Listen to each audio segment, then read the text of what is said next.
We would usually be standing together and pledging at our conference. I ask you to consider this with all of our dealings today and in our professional dealings with others. The unusual national conference we're having today, this is the first ever held by Zoom conference, has been made necessary by the extraordinary circumstances of a global pandemic. It means that we can't be together, but we need to be able to work together to make this an effective national conference.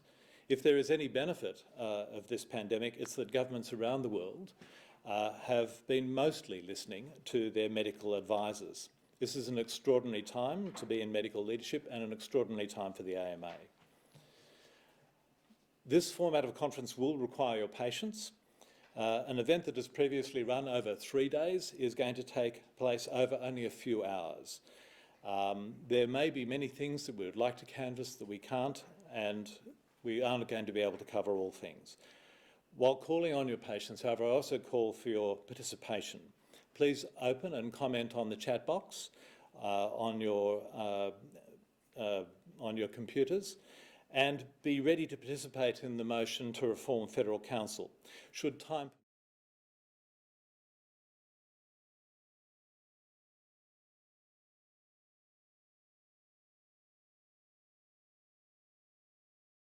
President Daniel Zhao as the first speaker. I also ask you to be sure to have your smartphone ready for the election sessions later on today. You'll receive a text message to tell you that voting is about to open. If you do not receive a text message, phone 1300 133 655 to ensure that that you can actually vote. When voting occurs, you will receive a text. The code that you should enter is your phone number and the password is AMA.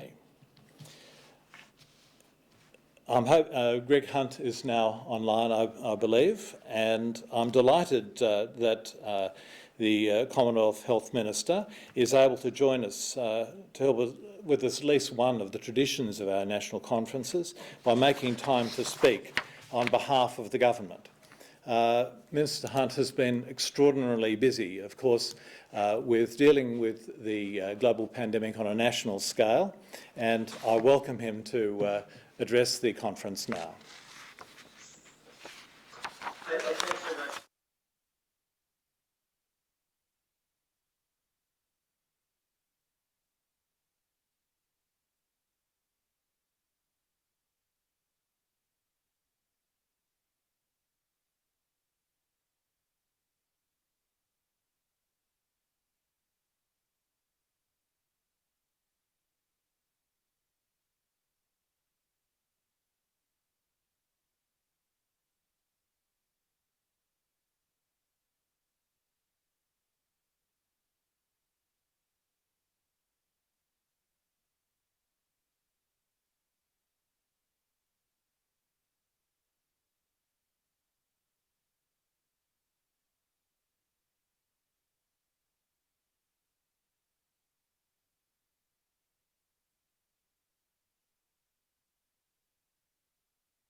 engagement after you move from this role into being the immediate past president. So then going forwards, with the pandemic, we broke our response up into two parts, the containment and the capacity. And the capacity is very much focused on the medical side. In the first round, 8 out of 8 states and territories achieved remarkable results. At this point, we have 7 out of 8 states and territories, with New South Wales on very close watch in a very strong situation, and Victoria with an absolutely fundamental challenge. The elements of what we've done together on the containment, the border control has been essential, difficult decisions from the 1st of February onwards, the testing, we're now well over 4 million tests, and the London School of Hygiene and Tropical Medicine determined that it wasn't just one of the broadest, but it was one of the world's most accurate testing regimes. That's been absolutely critical to delivering the results, and our medical workforce has overseen that process and has been right at the heart of it. In terms of the tracing, the ability to track down and trace every case, around the country, it's been very strong. Victoria has had some significant challenges, as have been acknowledged. And so we know that we had to bring additional resources. We brought the ADF in to work within the Victorian system. There are now over 150 ADF involved in assisting Victoria with that tracing, and we just had to set that standard of every case every day. But the medical workforce has again been supportive and critical in that. Then, of course, there's distancing, and we've been through difficult decisions as a nation. The 7 out of 8 states and territories have been able to progressively release. Victoria's had to go into more difficult circumstances. And again, as these numbers have continued to rise in this second wave in Victoria, then there is a review of the measures that are being taken, and we are supportive of that and providing some advice, although ultimately Victoria is going to make its own decisions and take its own judgments. But we've provided our best medical advice and our support for the fact that if more measures are needed, they will be supported by the Commonwealth. And again, I was speaking with the Prime Minister just this morning, and he's conveyed that to the Premier on a number of occasions this week. So in terms of the capacity, of course, we set out to work with you on 3 fronts: primary care, the aged care and hospitals. With regards to primary care, we've worked on the telehealth. We've provided over $1 billion of investment on that front. I'll come back to this as a reform in a minute, but it's been a transformative change in the way in which medicine is delivered. Tony, you and I talked about this as part of the 10-year primary health care plan. Universal telehealth was delivered in 10 days. It taught us something about systems reform. We've done it on a progressive, staged basis, but what that has meant is that doctors and nurses have been protected, patients have been protected, and continuity of care has been provided. And interestingly, there's a lot of feedback that in the mental health area, in many cases there has been better compliance and better delivery than might otherwise have been the case. So that's really important going forwards. The second area, aged care, we've invested over $800 million, and we've stepped in Victoria. We know that this is a fundamental challenge here, where levels of community transmission are high. Then it is a risk to every element of the community. For example, 2 days ago, over 720 cases in Victoria. There were 16 residents. There were 58 staff who had contracted within the community, and that's the scale of the challenge. They are sentinels for the community, and so the combination of infection control, PPE, rapid turnaround of testing, of cohorting, of movement of patients. We've closed down St Basil's and Menarok. We've been moving patients out on a large scale, and workforce provision. You'd also know that some thousands of of staff across the health and aged care sector have had to isolate or quarantine. Isolate if they are contacts or they have symptoms. Quarantine if they have been positive tested. And so that has meant that we've brought in OSMAT, interstate nurses, we've brought in the ADF to assist, and we've been working on surge workforce with you and drawn on those existing resources, so thank you.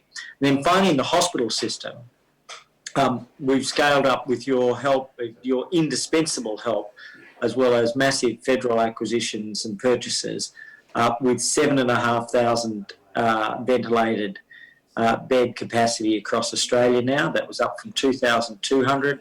And your infectious disease, respiratory, ICU members and others across the country have helped guide that and lead that and have been the absolute sort of lodestars in all of this. So then as we go forwards, what we want to do is, of course, in primary care, we want to take the telehealth and make it permanent. Tony, you and I have been working on that. We've been working with many in your team. I am very confident that we set out a 10-year primary healthcare plan. That was intended to be delivered in the 2021 budget. That's still on track. But the largest component of that is the switch to telehealth, and we are looking to make sure that that is brought forward and delivered in this budget. As I've said publicly before, in time to make sure that there's continuity at the end of 30th September. That we've proposed remains the fundamental base, and the conditions that we're working on across general practice, allied health, and consulting specialists. I think we're making huge progress, and I'm hopeful that over the course of this month we'll be able to complete, achieve and deliver those, which will provide a permanent change out of all of this. The second element going forwards is the continued improvement of the hospital system, the public and private hybrid model. We've just completed the 5-year agreement with the states. That's $130 billion, an extra $30 billion going into public hospitals. Some significant reforms, in particular, the parity for additional cases of public and private patients to remove a perverse incentive, a much more integrated model across those.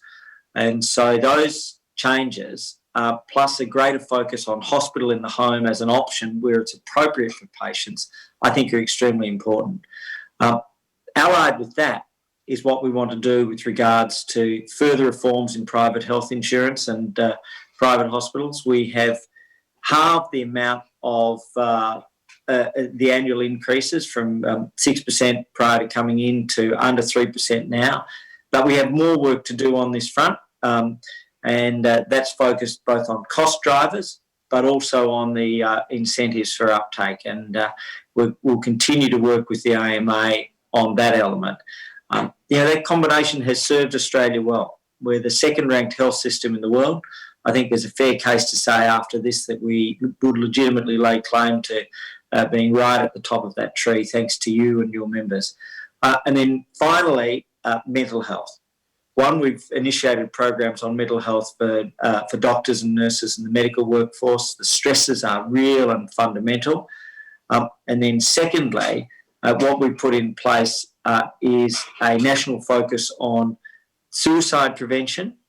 And whilst the rate is always too high, any number above 0 is too high, one interesting fact is that 6 months into this year, there has been no increase in the rate on all of the available real-time data we have.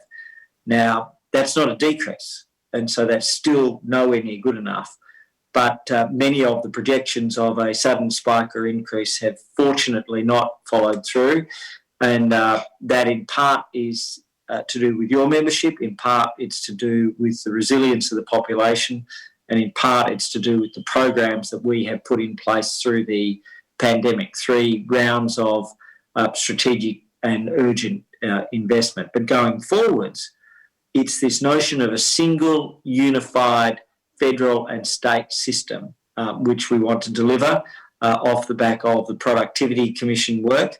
And we're looking forwards to making sure that there's a response, that there's a release, and that there's investment. The time frame here is that will primarily land in the 2021 budget. That's been our view in terms of when the report arrives, and therefore the response time to achieve it. And then lastly, related to those three elements, there's the ongoing medical research work. There's almost $350 million going into epidemic and disease preparedness and research and vaccines. One round already announced, further rounds being considered now or to be opened in the future. So it's an ongoing vaccine preparedness program. But in particular, what we're looking at is using the Medical Research Future Fund across the four themes of patients, rare cancers, rare diseases, clinical trials, competitive programs, researchers, the clinical fellowships, the translation, and then the fundamental missions across genomics and stem cells, the chronic diseases, and then the neurological conditions. So I want to finish where I started by thanking our medical workforce through this extraordinary period. You have been, as I said in March, the heroes that Australia would face. Unfortunately, there is a long way to travel in a global pandemic that's 17.5 million and travelling towards 20 million. But we'll get there. Difficult times in Victoria now, more measures to come, but one single country pulling together to help each state or territory as the challenge arises. And it's your people that have done it. Tony, I just want to finish by thanking you. You are really one of life's true gentlemen in the best sense. And I mean that. I wish you well. I wish your successor well, and to looking forward with them. Take care, everybody.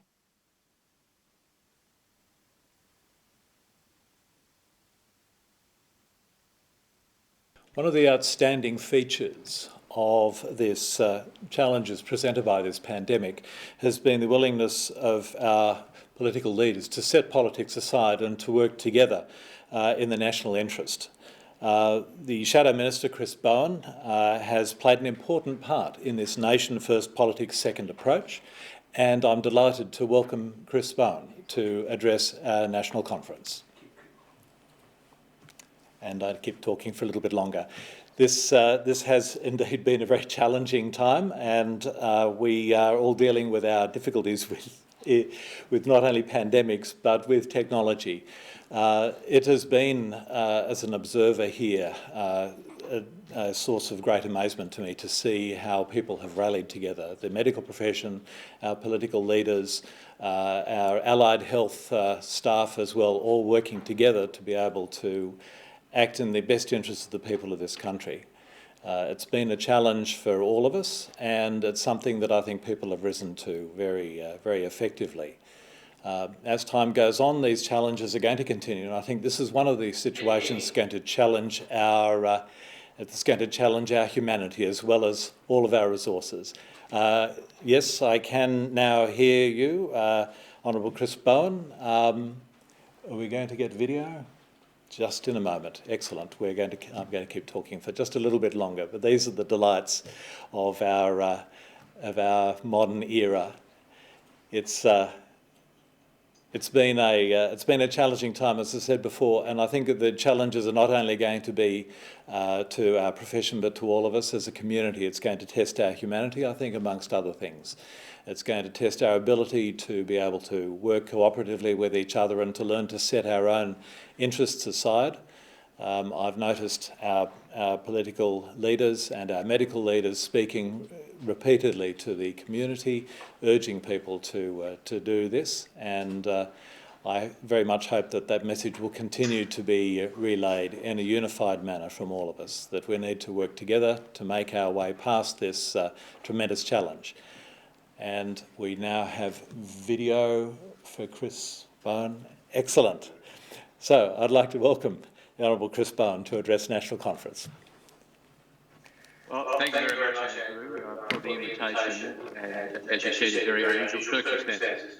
I also want to acknowledge the traditional owners of the land. I'm talking to you from my home in Gadigal country, the Eora Nation, and I want to acknowledge elders wherever you are, wherever your members are, and pay my respects. I also want to acknowledge the role of the AMA in dealing with the gap of Indigenous health outcomes.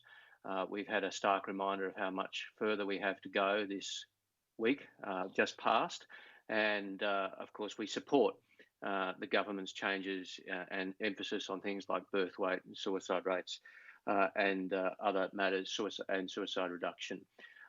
Look, at the outset, I want to do something perhaps just a little unusual at an AMA conference. I know he wasn't an office holder of the AMA, but I do want to pay tribute, given this is the first major gathering of doctors to the late Harry Nespolon, who we lost during the week. Of course, the RACGP and the AMA have very different roles, but I think we would all agree that Harry was a giant of the healthcare profession, of the medical profession, a strong advocate for doctors and general practice around the country, and he was a great loss to the medical profession and to the health sector. And I've certainly enjoyed my interactions with him as I do with the leaders of all the medical groups. I do want to take this opportunity to pay tribute to Harry, who was a friend to many and who was taken far too early. I also want to obviously acknowledge Dr. Tony Bartoni, with whom I've had a very good working relationship, and wish him the best for the future, and wish the best to the candidates who are before you today. I've been through a few elections myself. I have sympathy for the process, and I wish them all the very best. I want to obviously acknowledge, as the Minister did, and I acknowledge his speech just then, the frontline AMA members. At the outset, it's easy to forget now, in the middle of this public health crisis, the role of doctors in the earlier health crisis facing the country, the bushfires. And just because we're now in a different crisis, we shouldn't forget that. And also we should remember to learn the lessons. And it is an ongoing piece of work, unfinished piece of work in my view, to better incorporate doctors in the national emergency response. There were GPs and specialists, other specialists ready to help in the bushfire response. And it's fair to say that the architecture around that wasn't up to scratch to provide the ability for doctors to participate, and I think that is an ongoing piece of work for all of us to continue to focus on. And in that vein, I also want to acknowledge the leadership role of the AMA in climate change and health. I think the AMA has been a very important voice in the health impacts of climate change. As you know, I've announced if I was Health Minister, I would declare climate change a national policy priority area. That would be an important initiative, and again, I just simply want to acknowledge the role of the AMA in that important ongoing discussion.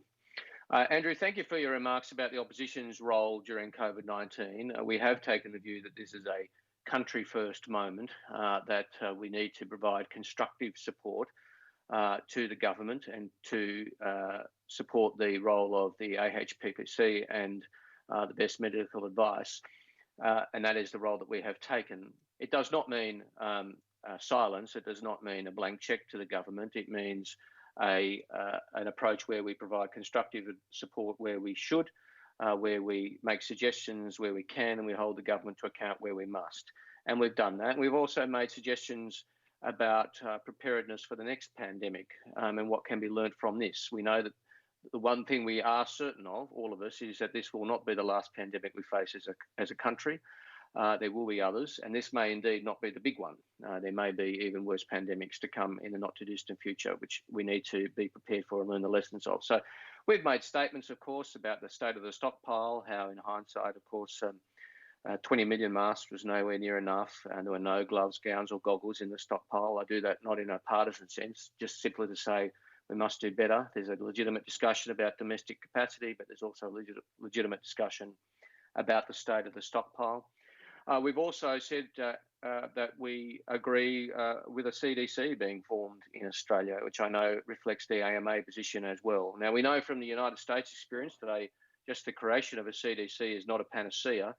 In and of itself, it doesn't make for a better response. But I think it is legitimate to question why we are the only OECD nation without a CDC equivalent.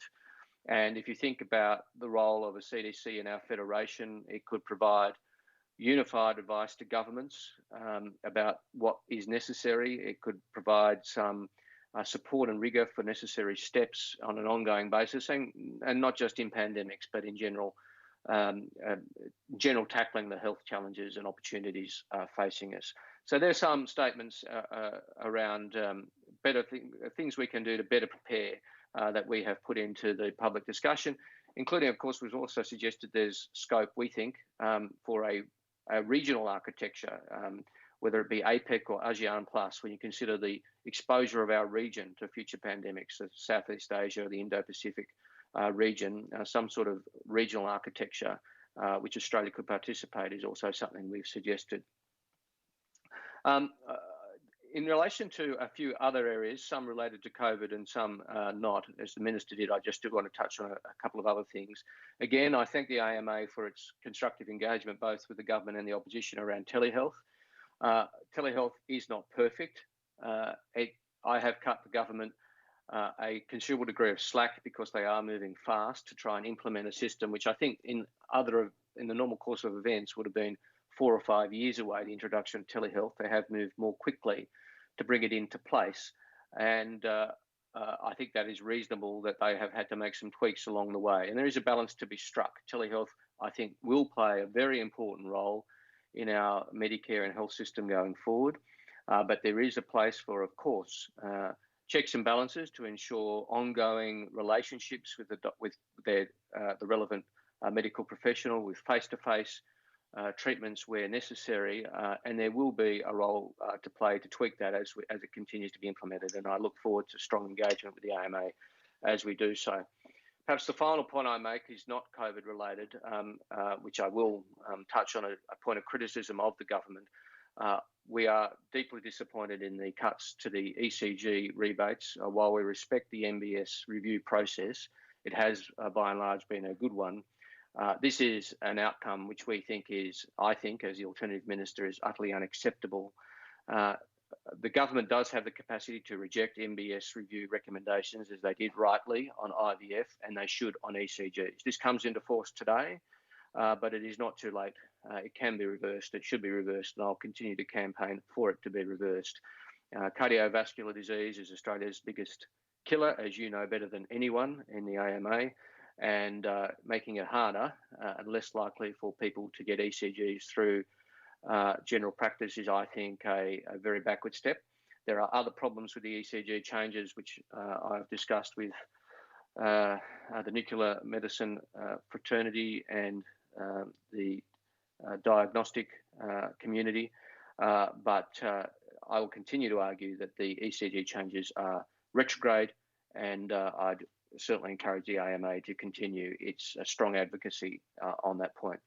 So I know you have a very busy schedule, cramming 3 days worth of work into one day, and I know you have some important business and elections before you, so I don't want to outstay my welcome here, but it gives me great pleasure to join with Greg in launching your virtual conference in a bipartisan fashion, to thank you as a group for your advocacy and to thank you as individuals for being the backbone of our healthcare system. And as I said, we've had to test that system a couple of times this year, both with bushfires and with COVID-19. And there are important lessons to learn as to how it can be strengthened. And I'll finish on this point. I think if there is any silver lining in the COVID-19 challenge, it is that it has elevated the importance of healthcare and the medical profession in the public discussion. It has enabled us to elevate some of the discussions about the importance of public health, about the importance of a strong Medicare, about the importance of social determinants of health, the importance of tackling chronic conditions and comorbidities which leave people more exposed to events like COVID-19. That is something which won't go away. We'll continue to do so, and I know the AMA will as well. So I wish you all the very best for the rest of the day. Okay, thank you, Shadow Minister. Thank you very much for your contribution to our conference. When Tony Bartoni was elected President of the AMA, I'm sure none of us could have predicted what was going to transpire during his presidency. Tony's in Melbourne right now, and like millions of Victorians, living the reality of lockdown requirements. The amount of demand on Tony's time, in addition to the normal business of being president of the AMA, to help to guide our organisation and to provide advice to our ministers and governments to handling this extraordinary pandemic, has taken, I'm sure, a very great deal of what little time Tony would have had left in his day. Particularly in the last 6 months, he will have been dealing with far more uncertainty than any AMA president, who would normally be looking to a nice 6 months wind down and a pleasant retirement from office. Please welcome Tony Bartoni to give his president's address.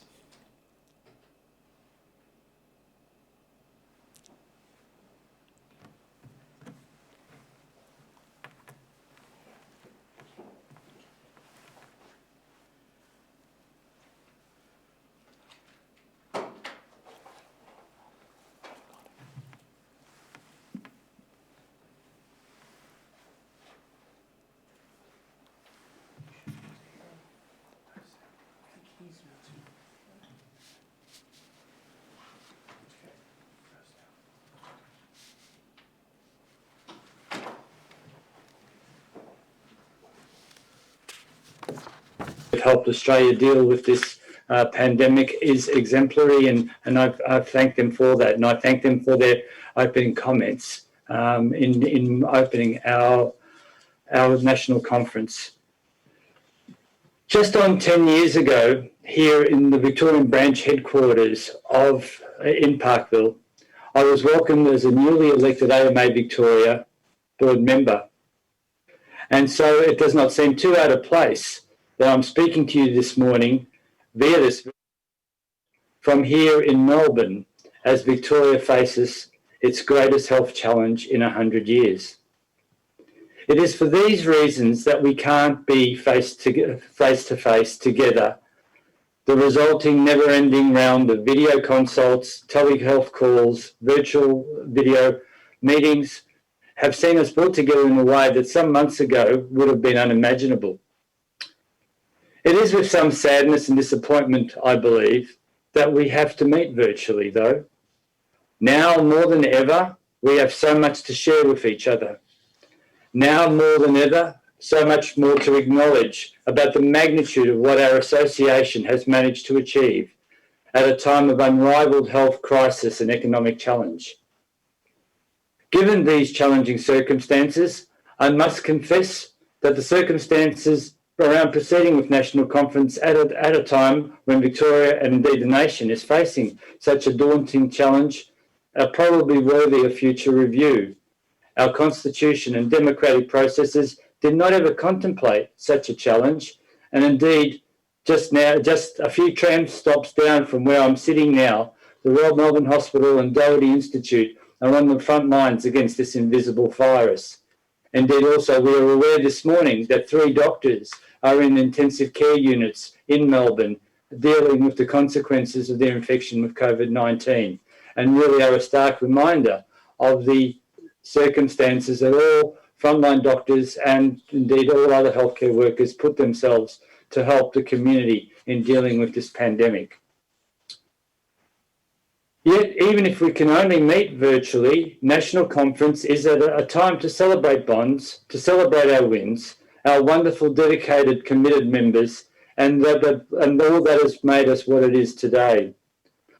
I accordingly welcome you to this very different National Conference in August rather than May, and despite COVID-19's devilishly best chaotic plans to disrupt society as we knew it, the AMA community has still been able to come together at a time when the Australian society is looking at medicine very differently because of the scale and the confrontation with COVID-19.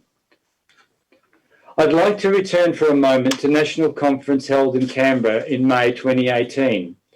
During that conference, I made 3 core promises as I sought your endorsement as President.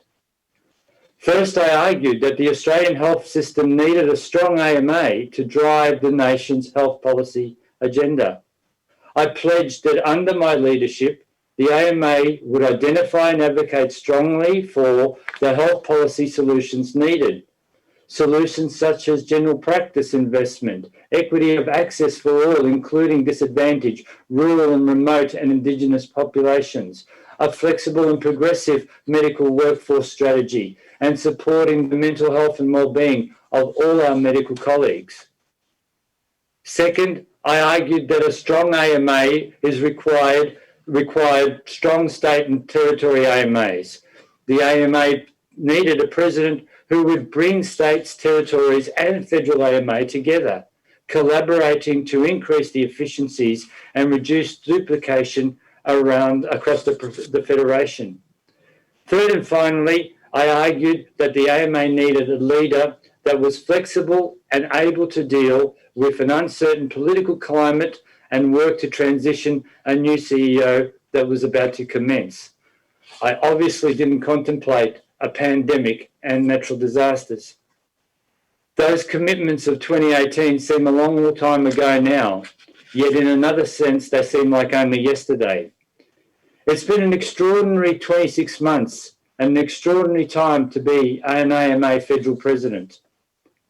At our last national conference in May 2019 in Brisbane, we discussed a May 2019 budget announcement of $1 billion plus investment in general practice, including the $448 million to fund patient nomination with their preferred general practitioner. The 2019 conference reflected on the appalling healthcare access for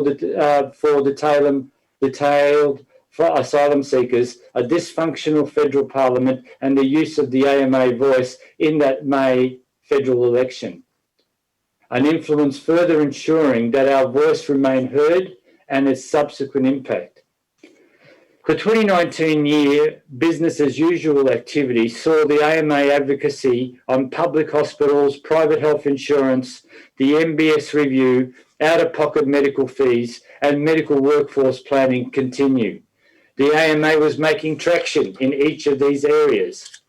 A primary healthcare reform strategy group was established by the Federal Health Department, tasked to develop a 10-year plan. Additional prevention and mental health reform task forces were also established. There was a general sense of anticipation that following the return of a coalition in May 2019, that modest health reform would be possible through the work of the primary care, mental health and health prevention working groups.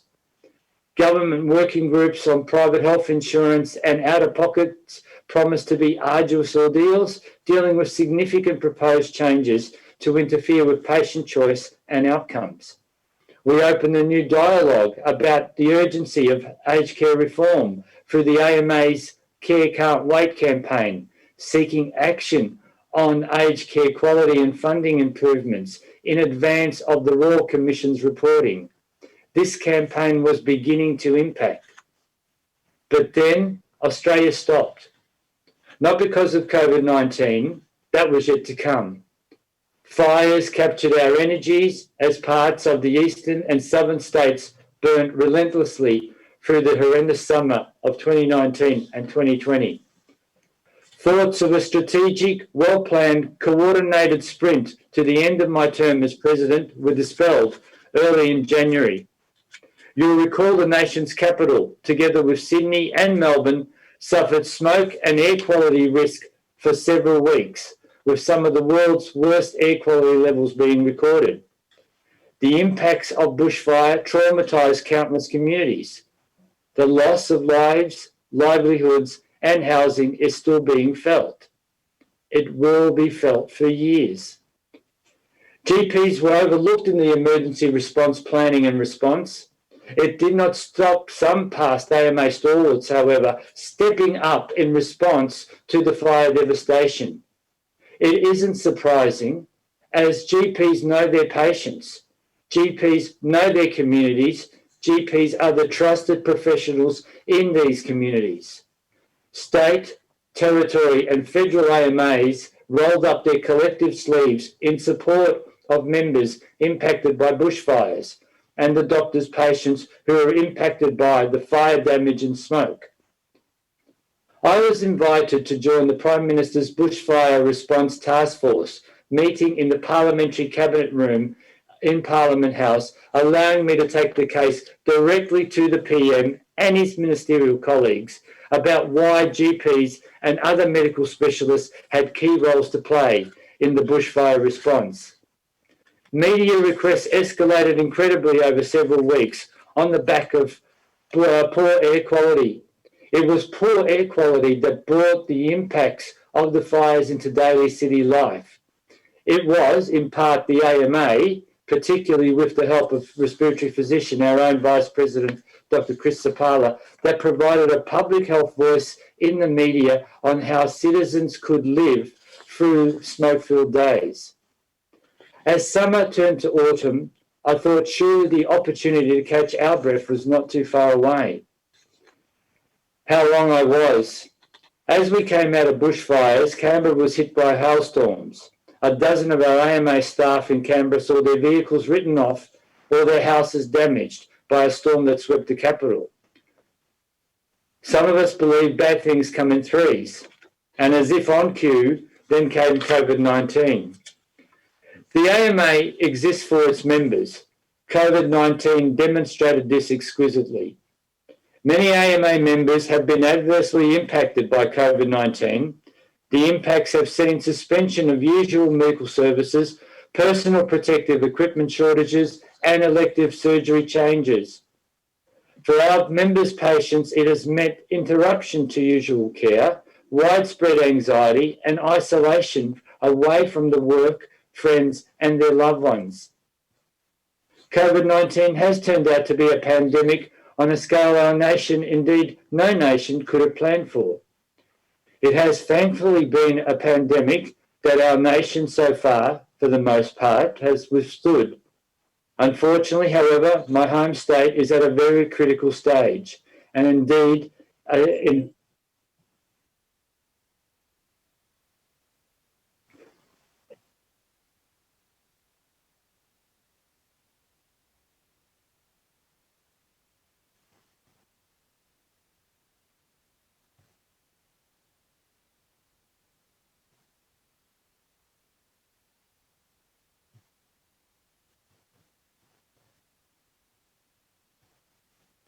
and is indeed a sign of how quickly things can, the change of the land can change, and as technology can also interrupt proceedings. The AMA's first role in early COVID was to back the closure of borders with China, Iran, South Korea, Italy, and the USA, before the later decision to shut Australia's borders entirely.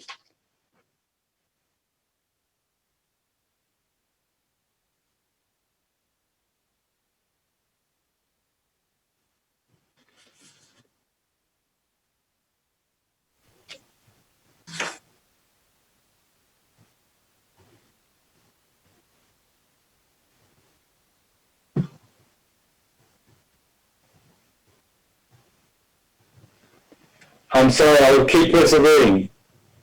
I cop significant heat for opposing the use of Christmas Island for quarantine of returned travellers. The AMA then quickly became involved in a deluge of issues on behalf of our members we'd not previously needed to focus on. Supply, shortages of personal protective equipment, the winding back of electricity.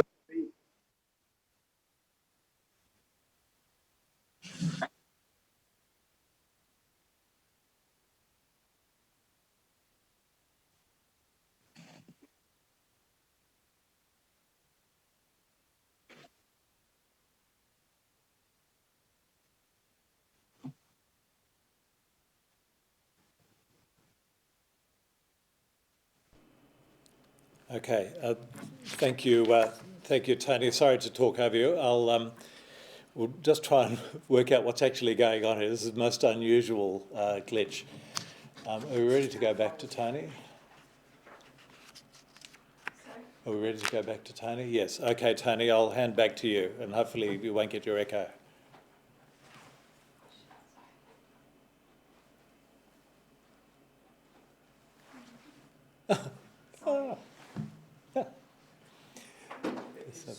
Yeah.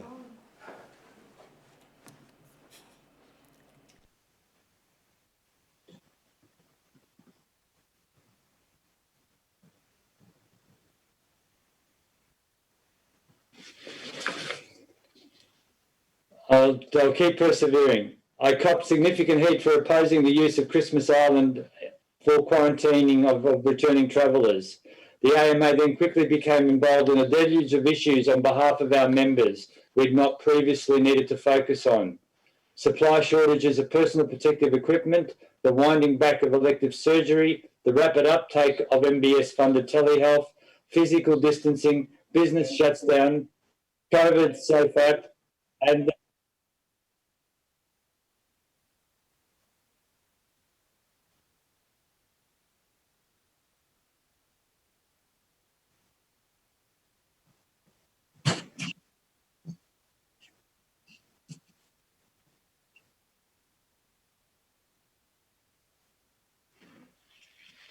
I'm going to mute at my end, and I hope that basically, I'm going to hope that this is not going to cause too much interference. I have to call out our Vice President, Dr. Chris Sapala. He led AMAF.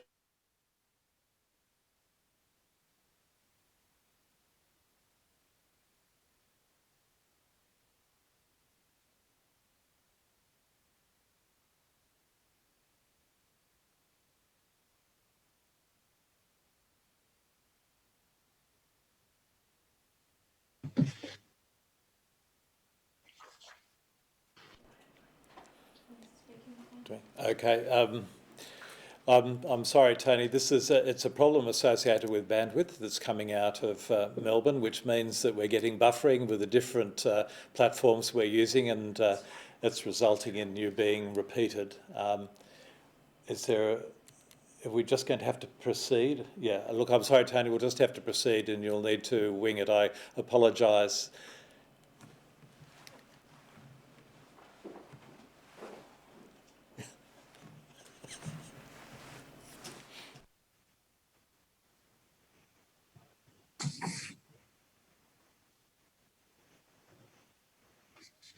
Okay, well, I'll turn down the volume, and here goes. I assume that you can hear me, and that's all that matters. We also became involved in supporting businesses and income of AMA members as COVID-induced economic downturn commenced. It's well known that the AMA, a long-time proponent of telehealth, was instrumental in seeing the MBS expand its funding for telehealth. Indeed, the announcement and the implementation of telehealth remains one of the most lasting and enduring wins of our advocacy. Hard fought over many years, it took a pandemic to bring it over the line. However, it is now in need of becoming a permanent fixture of our system, an enabler, a new way into the patient-centred medical home, a home that is still in need of significant refurbishment and some major renovation, a home that still archaically relies on the humble fax machine for its communication with the wider health sector. However, less well known is that COVID-linked practice incentive program payment came about after a direct AMA proposal to Minister Hunt for action to mitigate financial risks of COVID to general practice. Yet the AMA's role in these COVID issues has been nothing like AMA business as usual. We've not just been advocating, we've not just been calling on governments to act. Instead, we've been in the room with governments. We've been contributing to the decisions about public health of our nation. We've been giving advice to health ministers, to chief medical officers, senior government officials. AMA advice has been embraced on most occasions. Indeed, it's not been unusual for government decision makers to seek out AMA opinion to inform decisions governments have to make. As COVID was emerging, we had engaged with governments about the need for consistent public health messages from all governments. I made this case directly to the Prime Minister.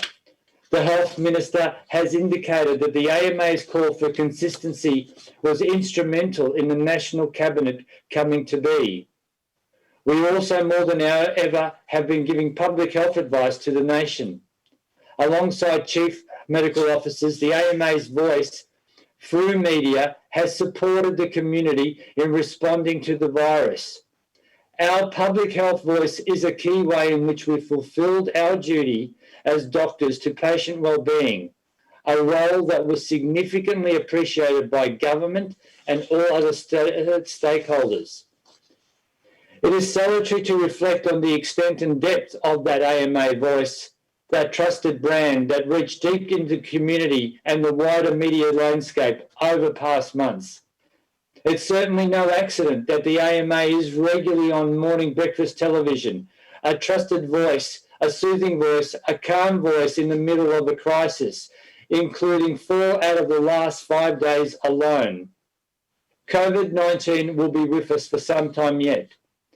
The AMA is now planning a policy agenda for when we begin to emerge from this pandemic to a new post-COVID world. There are challenges the medical profession will need to embrace, from embedding telehealth as part of the ongoing usual care through to bracing for the challenges of economic downturn. Falling household income and rising government debt suggest that future healthcare alike will be constrained. This will impact AMA members and shape the way that AMA will need to conduct its advocacy at this crucial time and juncture. Indeed, this presents significant risk in the time ahead and will require clever crafting of advocacy and using the relationships that we have built up over time, relationships which cannot be defiantly stressed or forgotten. All this has been occurring while our new Secretary General was beginning a strategic refresh of the organisation's key assets and resources, a refresh which itself had slowed until we emerged from COVID. Indeed, Federal Secretariat has been working mostly from home for months now while dealing with an increase in activity demanded by COVID-19. As I approach the end of my term as President, I see the period ahead will be one that is rough and bumpy. We can expect delayed patient presentations for very serious illness. We can expect peaks and troughs in elective surgery as hospitals stand up and down from the infection surges. We also have to face the extraordinary build-up of pressure this has placed on the entire health system and the impact that this has when clinicians get home at night aware that their work is impacting those that they love around them. General practice needs much more work.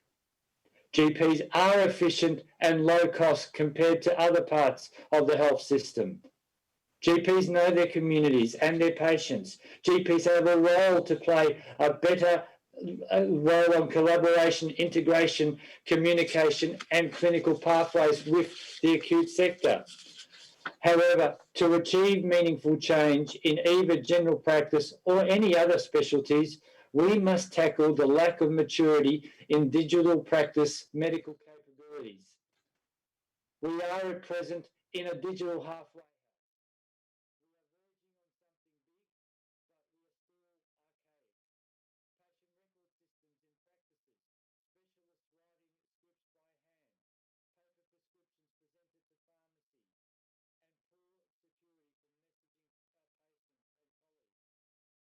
Of the AMA companies more effectively. I'm pleased to say that work is indeed showing considerable early promise.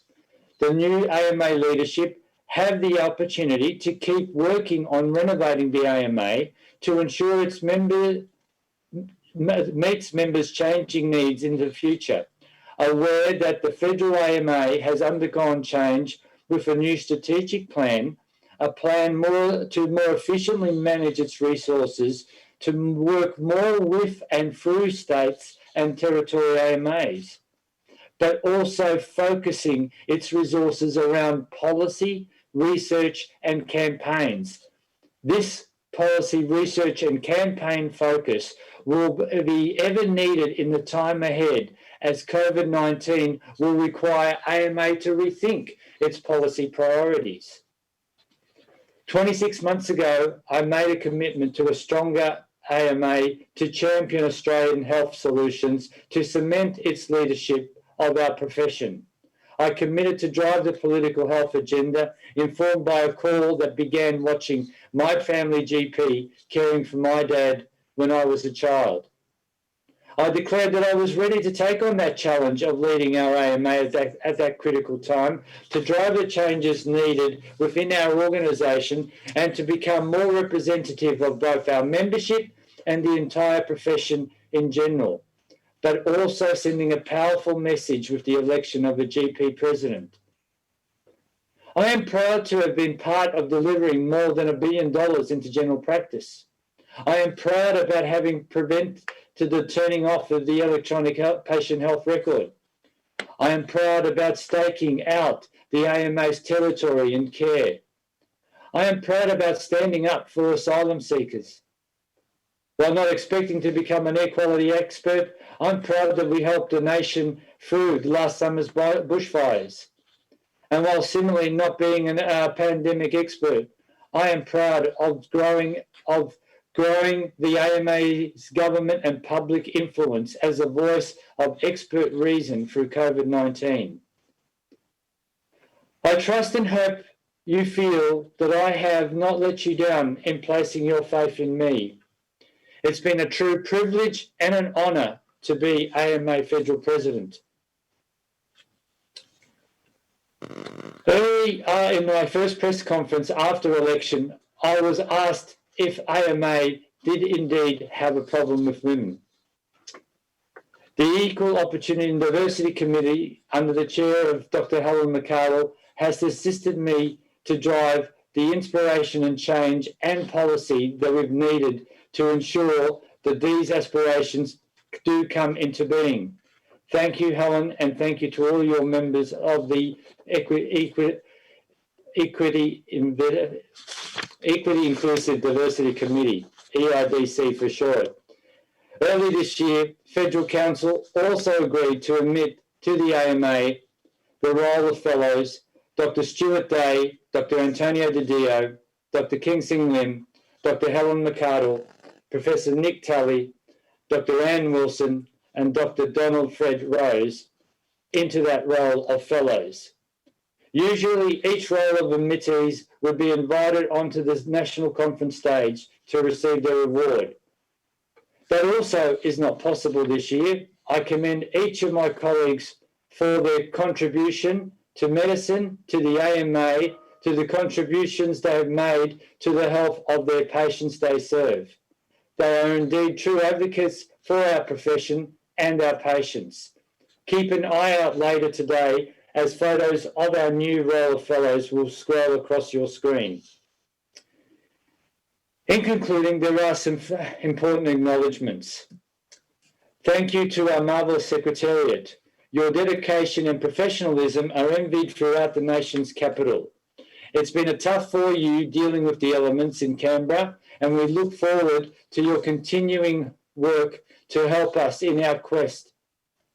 Thank you to our Secretary-General, Dr. Martin Laverty, and also to Warwick Huff, who have combined at different times in the past 2 years to assist in navigating a course through turbulent waters.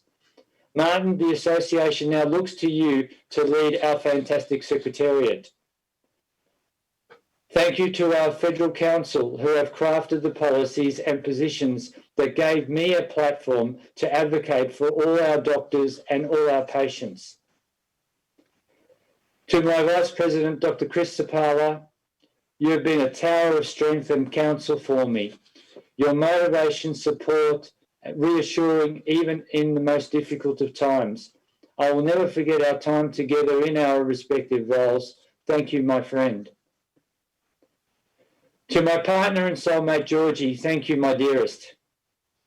You have been there ever supporting, even as more and more days were consumed with the endless trips away, or worse still, now Zoom meetings to all hours of the night. Thank you for keeping me grounded and the unquestioning acceptance of the role and its long hours. Finally, and most importantly, thank you to you all as members of our association. To those that I have met, to those that I have spoken to those who have taken the time to correspond directly with me, thank you. Your contribution and your loyalty is always immensely valued and appreciated, and is indeed the driving force behind our efforts. So it's not goodbye, but until we next meet again, and in person sometime soon, I hope. It's been an absolute privilege and pleasure to be your president. Keep safe and strong, and above all, keep involved and committed to the cause of a strong and vibrant AMA. Thank you. Thank you, Tony. Tony will be returning later to welcome the incoming president. Previous national conferences have involved spirited debate, and today should be no different, even if the format is. I'll shortly call on the chair of the Council of Doctors in Training to move the motion, but I'd like to remind you that we'll be asking for speakers after Dr. Hash Abdeen and Dr. Helen McArdle have spoken to the motion. What I'll ask you to do is to put your name up on chat, just with your name, and speak after that. A list will be taken, and we'll invite you to speak for 2 minutes, ruthlessly cut off at 2 minutes, in order that people indicate they wish to speak. So we'll shortly get Dr. Abdeen to unmute his microphone and to move the motion that the 2020 AMA National Conference recommends that the AMA establish a working party to review the structure and function of Federal Council, reporting within 6 months to the AMA Board and Federal Council on how to achieve a representative structure that one, reflects the AMA membership and medical profession more broadly with a view to increasing inclusivity, diversity and the breadth of representation, and two, functions effectively and efficiently to drive AMA advocacy and outcomes for the profession. So once Dr. Hash Abdeen has spoken and Dr. Helen McArdle has spoken to second the motion, we'll move on to other speakers. Once the speeches have been heard at around 10:20, I will call out the motion. You'll then receive a text message inviting you to cast your vote for or against the motion.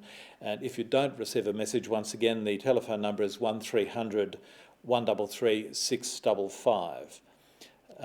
Dr. Hash Abdeen, I now ask you to move your motion.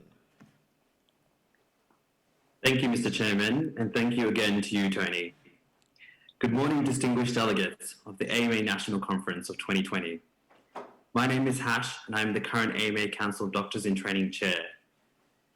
Never did I think we would be meeting like this via video conference, but COVID-19 has affected us all in unexpected ways. It has taught us many things, but perhaps most importantly, it has highlighted the trust that government, the medical profession, and the public have in the AMA. As a proud AMA member, I am confident that we will continue to do great things for our profession and ultimately the patients we advocate on behalf of. But in order for us to keep this highly regarded position, it is important that we strive to achieve the best in advocacy, supported by true representation and diversity.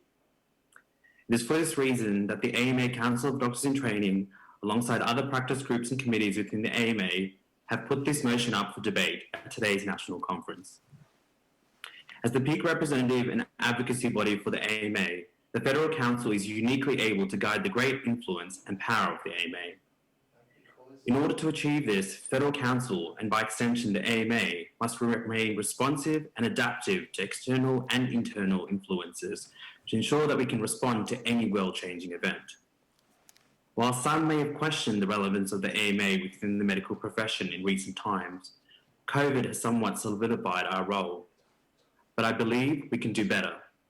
To stay relevant, we must be diverse, challenge the status quo, and be truly representative of the entire profession. It is well known that diversity is important for success in any organisational structure. The Federal AMA recently adopted gender targets alongside a diversity and inclusion plan. However, the AMA Diversity Report on Gender in 2019 showed we have some way to go, with women representing 22% of federal councillors. More pleasingly, I understand the gender balance amongst delegates at this national conference today is 43% female. However, diversity and representation are more than gender equity, and there are many groups within our profession that remain underrepresented on federal council. This makes it difficult, especially during times like COVID, to adequately represent and support all our members of our profession. In order for the AMA to be sustainable, it is imperative that we create an environment that fosters new early career leaders that are loyal to the AMA and work to leverage it as the peak medical leadership organisation in Australia. It is important that we harness these diverse views and talents and bring them into the AMA fold. Otherwise, it is clear now more than ever that doctors will pursue their advocacy goals via other channels, such as through the specialist medical colleges or other professional organisations who have increased. Okay, thanks, Hash. Sorry, you hit your 2 minutes. You probably didn't hear the little dinger, which is hiding off remotely in this room. I think it's because I'm speaking on behalf of both me and Helen today. So we thought we had time, but that's okay. Okay, I'll actually now invite Helen to speak. We're just getting her up on the system. And once again, Helen will get 2 minutes. And once again, I'd ask people if they would please put their names up on chat so that we can bring you in order to speak for or against this motion. Helen, we have you now on screen if you would like to speak, and hopefully you will hear a ding when we come up to our time. Andrew, thank you. I won't need my 2 minutes. In fact, Hash and I had discussed it earlier, and he was going to, present the argument fully. So I'll just probably speak for about a minute. As Hash has said, this motion was developed by the Council of Doctors in Training. It was brought to the committee, the Equity, Inclusion and Diversity Committee, for discussion, and was thoroughly supported by that committee.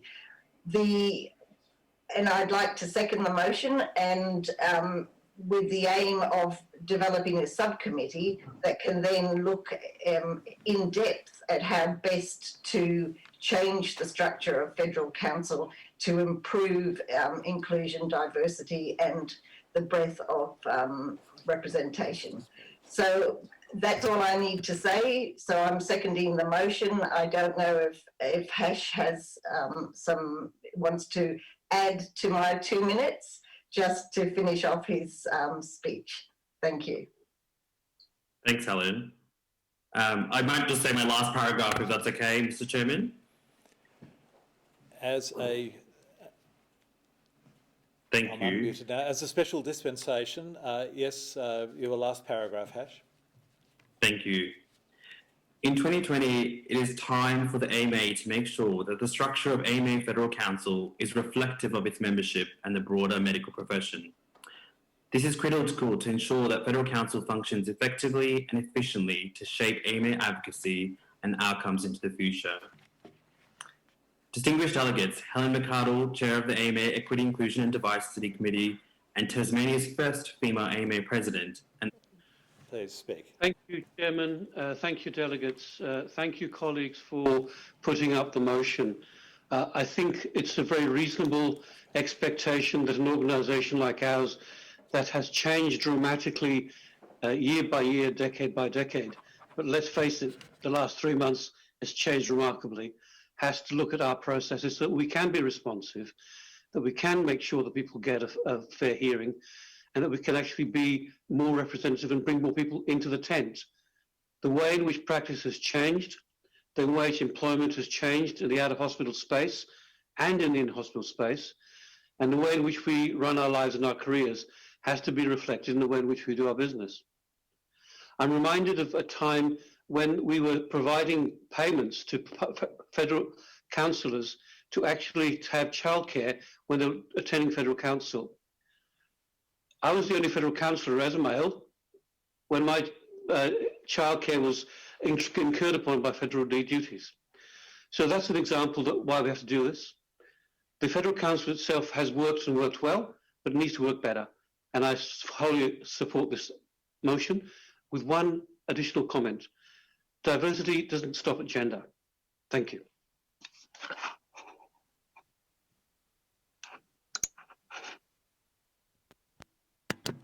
Take no time. Thank you, Mikesh. Now we have some people who put their names up. We will need to limit the speakers. I'll go to Jeffrey Hawson first, followed by Tessa Kennedy and then Tony Bartoni. Thank you very much. I'd like to support the motion. I would like to support the motion suggesting that we need the entire spectrum of the profession, from junior doctors, medical students, through to the retired community. I'm on Queensland Council. Queensland Council has a position of retired doctor representative. I believe we're the only state in Australia that has this, and I would support this motion very strongly. Thank you very much. Thank you, Jeffrey. So we'll move now to Tessa Kennedy next. Tessa. Thanks, Andrew. And thank you, Hash. I just wanted to commend the motion to the conference as well. I think the fact that we can see each other in this gallery view with our various locations from the harbour to the orbits of the galaxy is such a sign of how much can change so quickly. And I think that we really need to take this opportunity to reform what has become, I think, a system that we have used well for the time in which it was, created, when it was the best way to do things, but that there have been substantial changes in technology and the way that we work as doctors, and the way that the profession looks and can conduct itself, and therefore I really just think we need to make the most of this opportunity to realise the change that we need in our organisation if we're going to remain relevant over the next decades to come. DITS in particular, I think, have been disengaged and disenfranchised from the organisation. I think it's very welcome that even without reform, we've managed to get 2 doctors in training on our federal council for the next term. And I would very much hope that should this motion be passed, that it will be taken up as a priority by the candidates that are elected today to make sure that our AMA family really can work as effectively and efficiently, and that really starts and ends with the Federal Council as the peak policy-making body for the organisation. So I really am excited to be part of that, and I commend this motion to you. Thank you, Tessa.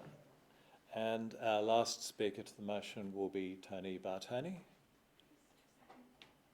It'll take a second to get him up. Just while we're doing that, here we are. Tony's on. Okay, Tony, please speak. Thank you for the opportunity. Look, I also commend the motion and indeed support all the other speakers prior to and in their comments prior to mine.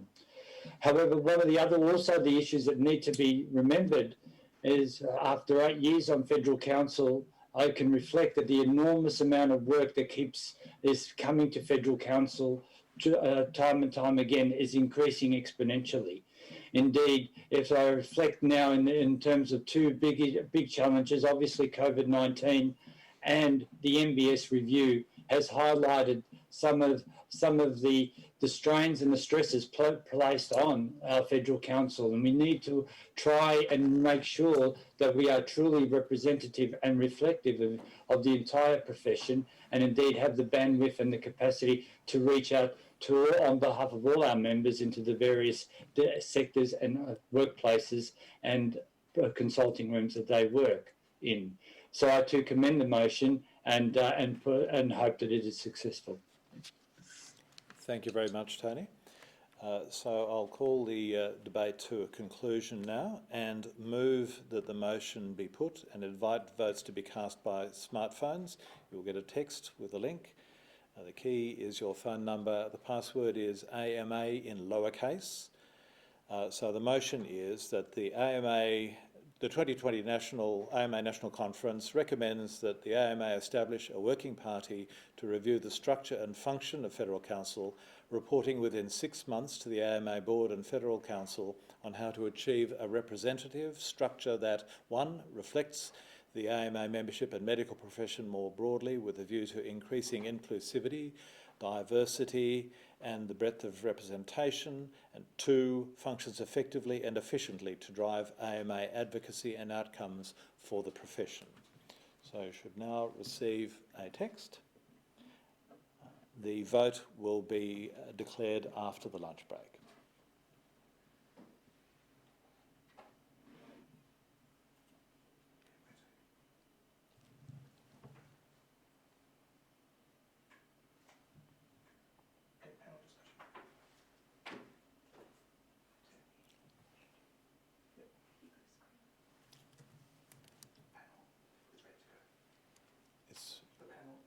The panel's ready to go? Okay, because I haven't received my text.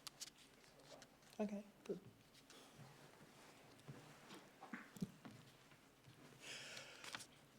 Okay, now we move on to the panel discussion. With the COVID backdrop for this national conference and the cause of us needing to meet by video rather than face-to-face, we couldn't gather without hearing expert opinion on the way Australia is tackling the pandemic and what we can expect to come next.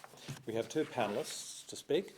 Professor James McGaw is a mathematical biologist and infectious diseases epidemiologist with a PhD in theoretical physics from the University of Melbourne.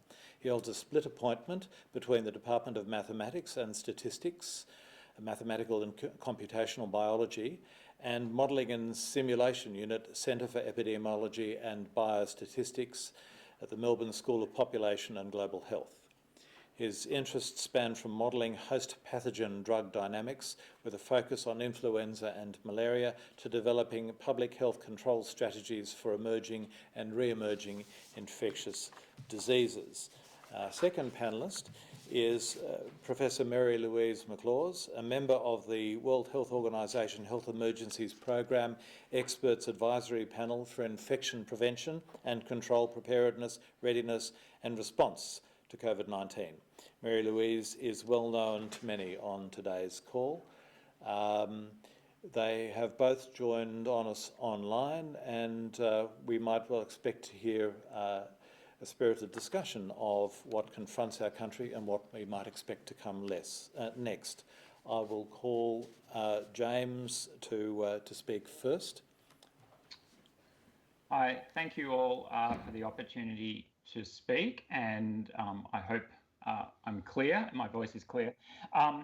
So I want to just give a little bit of a background on what's happened in Australia so far and the role that epidemiological modelling has played in both managing the response and trying to provide some guidance. It's really important to be aware that we are in the earliest stages of this global pandemic. We have, sorry, I had a little bit of feedback then. We're seeing, I think we will be seeing close to 1 million cases reported per day within the next week or 2.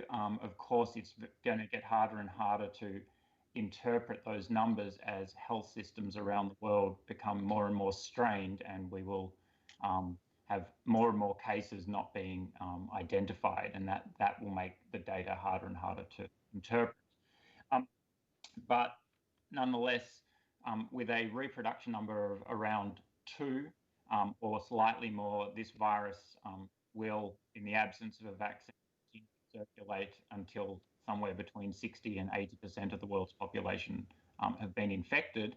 And at the moment, with only millions of cases, we have a very long way to go in the epidemic. So this is the global context in which we are talking about the Australian experience today. So Australia clearly responded early based on WHO advice and epidemic intelligence to try and first minimise the entry of the virus into the country. And there are a series that worked very successfully in late January and early February. Clearly, then we had a huge number of infections arriving in our first wave from overseas, and it took some time for the appropriate border control policies to be put in place for countries such as the United States and certain parts of Europe. Someone else is talking quite a bit as well. Sorry, so what our first wave was characterised by a large number of importations, very few of whom passed the virus on to others in Australia. And the second wave, where we're experiencing now, is incredibly different. And while the sizes of the two waves reported, if you just look at the total numbers at the moment, look similar, the second wave is dramatically more impactful on society and is going to be far harder to bring under control because it is based on community transmission and infections within Australian borders, which I know is obvious, but it does mean that the implications are very different to what we saw in March and April. The way that we have got this virus under control in the past and what we've seen internationally is primarily through broad-scale public health or recommendations for people to mix less because that is, the virus spreads through close contact, like many respiratory pathogens do. What we've seen in other countries is once there is established community transmission, it is very hard. It takes a long time to turn the ship around. It's a very difficult thing to both first slow the rate of increase of the virus, and then we go through an extended period of time where the effective reproduction number is about 1, which means that essentially most cases are infecting, on average, infecting about one other case. And even in Victoria right now, including based on the last 2 days' data, the effective reproduction number is still around 1. The fluctuations, I'll say a little bit more about them in a minute, are very hard to interpret and easy to both overreact to or interpret incorrectly. But once the effective reproduction number is pulled from 2 down to about 1, which is what Victoria has done over the last 6 weeks, there's then an extended period of time where we will see a very similar number of cases reported every day. This is obviously a huge issue, particularly for the operational side and clearly from a clinical perspective, because it means that the number of active cases, which, and that number is what drives the load on the public health response in terms of contact tracing, and ultimately, if things get bad enough, it's also what drives the clinical load. That becomes harder and harder to manage. And what we're seeing in Victoria at the moment is the huge challenges, and I think we're on a knife edge, and the tipping point won't be that the reproduction number is high, driving case numbers up quickly. It's that sustained active caseload becomes simply too hard to manage.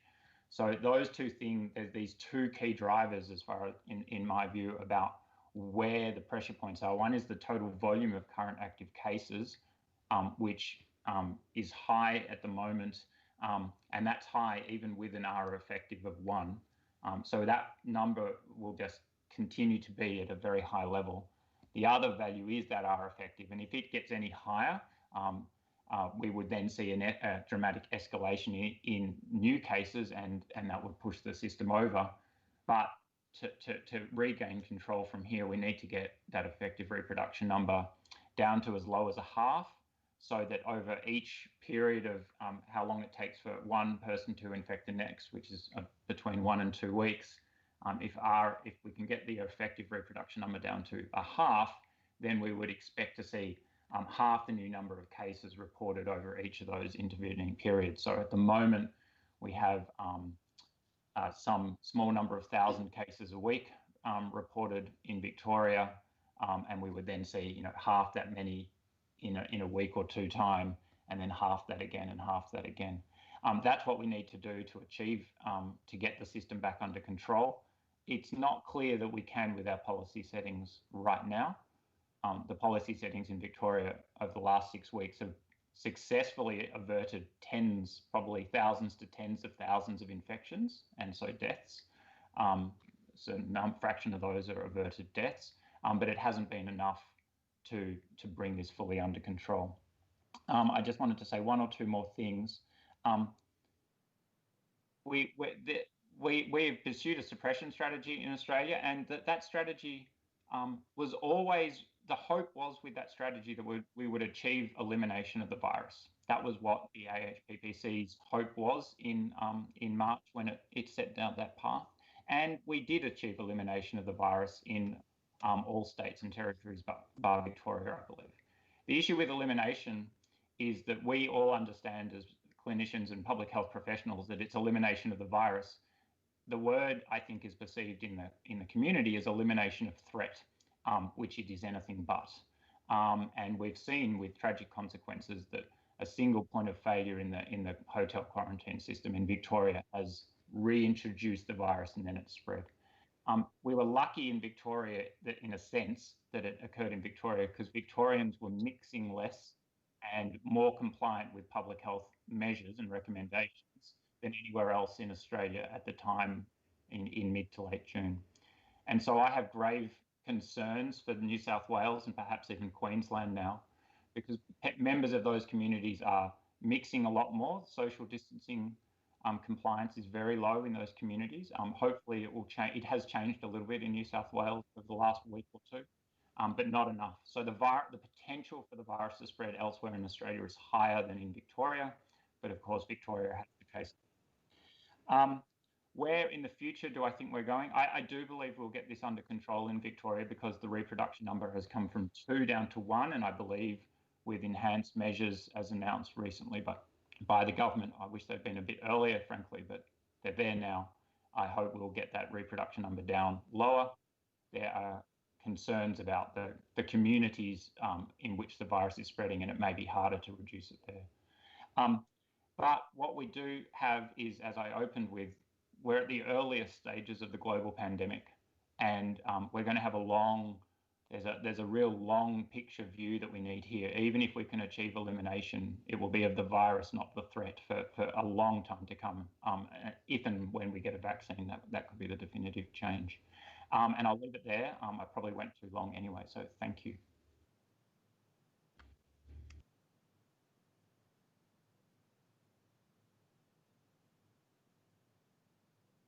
And now, okay, I'm back on it.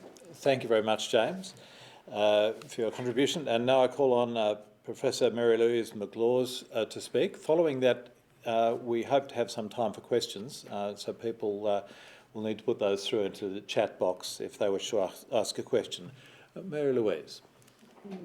Good morning. Thank you for allowing me to join your Saturday and your conference. So just to add to James's overview, I'll remind you that now that we're using the term second wave, in the first wave, 64 or more percent of cases were from return travellers.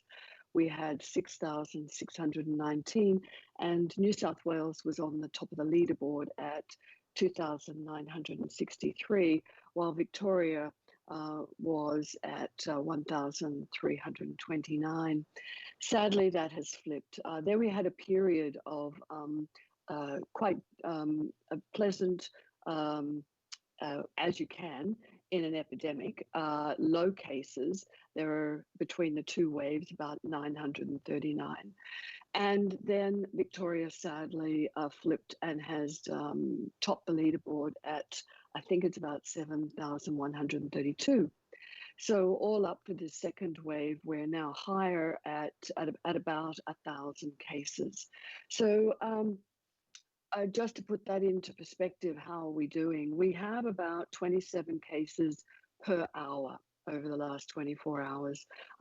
USA, of course, has 2,543 cases per hour. And some of their case numbers are as high, for example, in Arizona, as they are in Iraq. So while we are distressed about the Australian position, we need to remember that this is not a challenge that can't be met, unlike the challenge, I believe, that can't be met in the US until they get, if they get, a vaccine. So just to remind you, because I'll put my WHO hat on, that when people say WHO was quite slow in calling a pandemic, that is actually a theoretical and more of an administration term. It basically means it's come across two continents, in other words, two administrative regions, where they do make an announcement, where member countries like Australia and the US need to start getting their planning, is when they call what's called a FEAC, a public health emergency of international concern. And that was called at the end of January, on the January 30th, of which Australia responded very rapidly and very responsibly.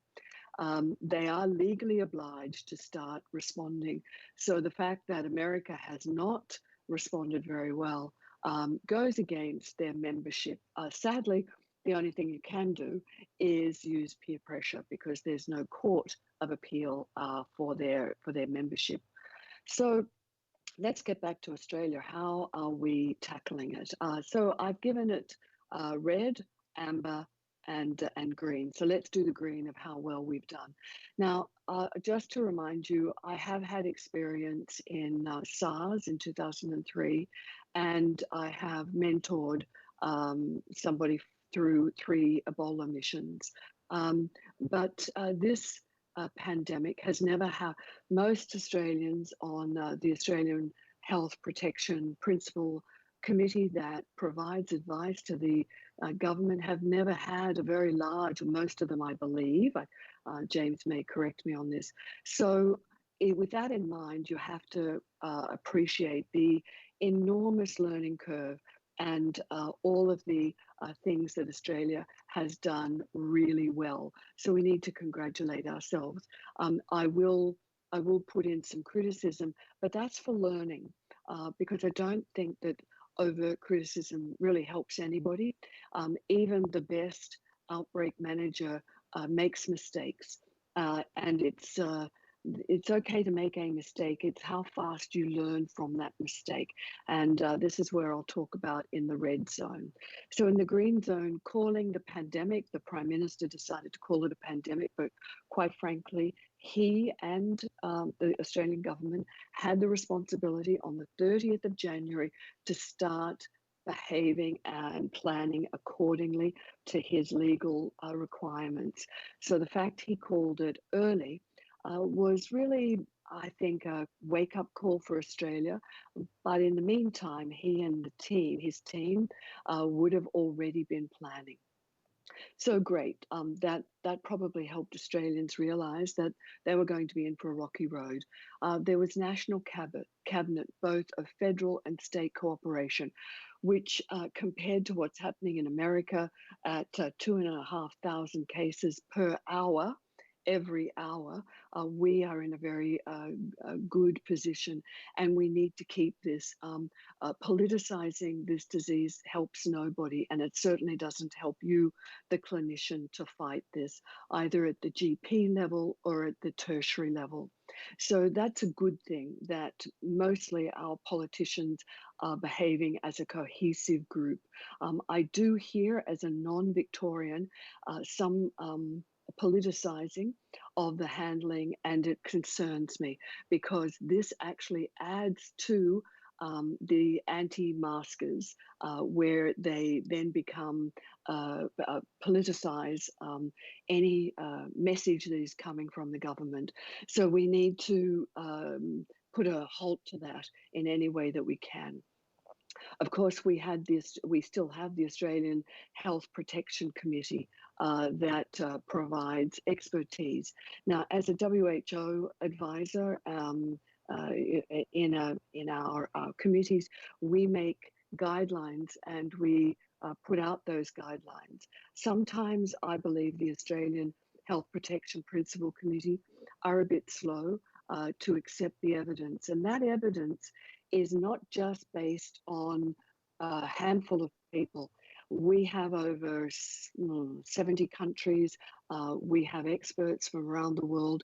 We have people doing meta-analysis from Harvard, from University of Calgary, from everywhere, CDC, the EU CDC, providing these analysis to increase the power of the studies to help us make decisions.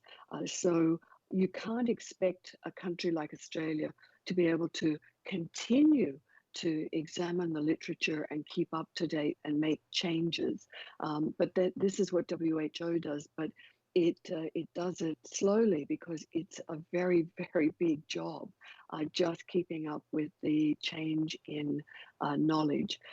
So I commend the Australian Health Protection Principal Committee, but I also think that we could adopt recommendations a little earlier and change the rhetoric. And I'll mention that in just a moment. Quarantine and banning of overseas travellers. The fact that we put up border restrictions immediately is to be commended, and state borders.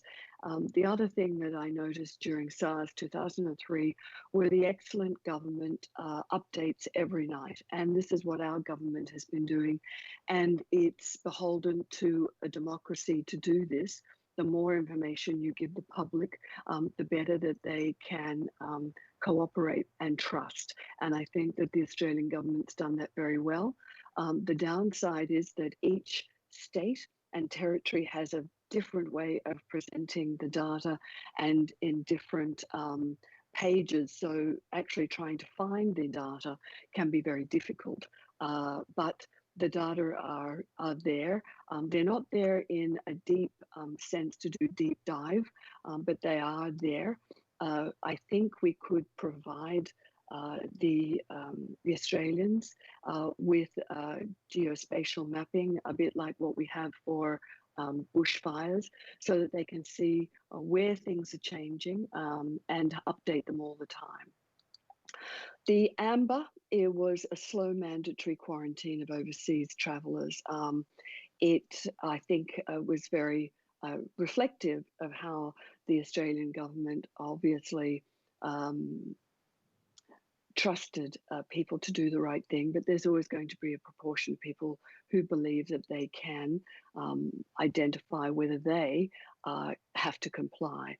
So they did put in mandatory quarantining, and that was a good thing. As I mentioned, the border arguments and the political arguments is amber. It's not as toxic as America, but that needs to stop completely. Communication. So this is where the WHO that put out its guidelines on the 5th of June, mentioning that when the epidemic is high in communities, and we left that to be defined by each community. And I would suggest we in Australia would believe that the seroprevalence is potentially high in Melbourne, should wear a mask in public. And that wasn't taken up. And in fact, there was still the rhetoric that only those with symptoms should wear a mask, but we know that healthcare workers wear a mask not because they're symptomatic, but to prevent them from inhaling dangerous particles. And I think that this is an example of why you need to tell the public the truth. We don't want you to wear a mask at the beginning of this pandemic because we need to safeguard the supply chain. And we don't believe that you're at much risk at the moment, but wear one if you want. So it's hard for politicians to walk back the rhetoric when they've made that decision, when they then say, only if you've got symptoms. So I would suggest to any politician and chief medical officers and deputy medical officers and anybody else always tell why you're doing something, because then you can walk it back by saying, the supply is fine. We can now give you medical masks, or in fact, 3-layered fabric masks can work well.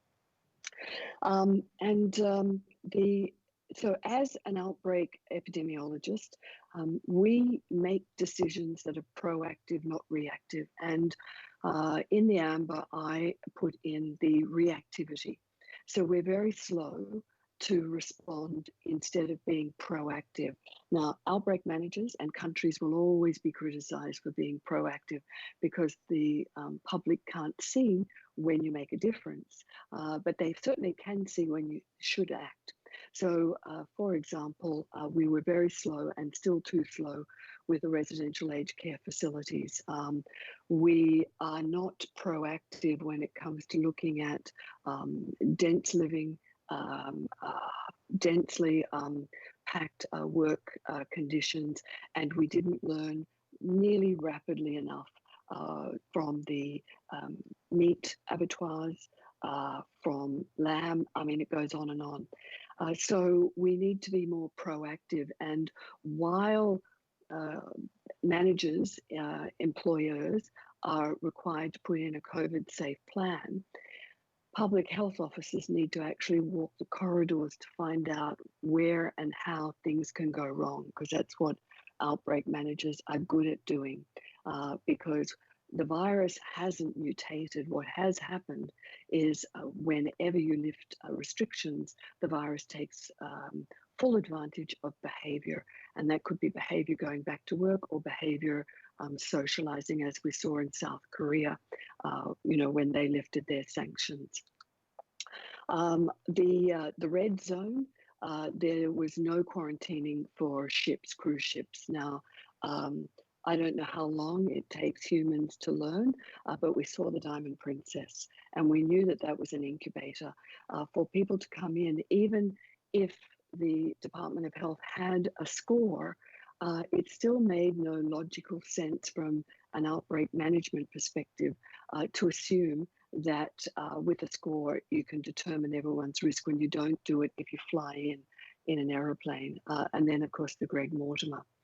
I've always been pushing for a built environment, purpose-built environment for quarantine, knowing that you have to have an ability to isolate people away from negatives, that you have to have good airflow. There's, of course, airflow requirements of 40 to 80 litres per second per person, and that's probably not being met in hospitals, in hotels. They can't possibly have HEPA filters, and they won't have negative air pressure rooms. The contact tracing app, we've managed to get to the moon and send a probe out to Mars, and so we can get a good app, but it has to be ethical. And people have to feel that they can trust where the data are being stored by an Australian government in Australia or on the person themselves, with very few false negatives and certainly few false positives. So it can be done. And I think Victoria is a good example of why it needs to be done now. Hospital in the home, I still don't believe that hospital in the home is reasonable for residential aged care facilities, which is basically a very, very large shared home, because we've seen that once we have a certain number of residents, the rest of them are at great risk, either through shared staff, because the staffing to resident ratio is quite low. I'm not talking about whether or not they get good medical and nursing care from the virtual aged care services. That's another matter. But from an epidemiological perspective, an outbreak management perspective, it's very challenging, and China learned very rapidly they had to move positive family members out to try to reduce the spread. Where to improve? Improve the use of masks and face shields. At WHO this week, we're talking about whether or not face shields provide the same protection in the community. We're also constantly talking about new evidence, whether or not healthcare workers who are now wearing universally medical masks need to increase that with a face shield. The only reason could be that they won't touch their mask that much, even though they're well educated not to. You probably want to ask me later about the evidence of aerosolization and whether or not we're considering face shields for that. The turnaround time for our testing clinics, we need, I believe, much more government support for resourcing and having people go through those testing clinics faster. It's cold in Melbourne. If you don't have a car and you're waiting to be tested, you need to push people through fast, but you also need to invest in the laboratories. They're doing an amazing job. In New South Wales, over the last 28, 29 days, there have been 500,000 tests, and I think in Victoria it's about 700,000. I mean, they have to be commended, but they need more help so that we can turn around the result time so that then when people are negative, they can get back to life according to the rules. And of course, improve infection prevention and control in residential aged care facilities, even having care pods put on campus if you don't want them to be taken to hospital, and of course support their advanced aged care plan. Have I got time for just a little more? Yes, okay.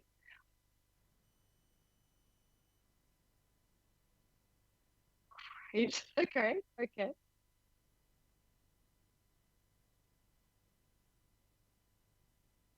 Okay. Okay.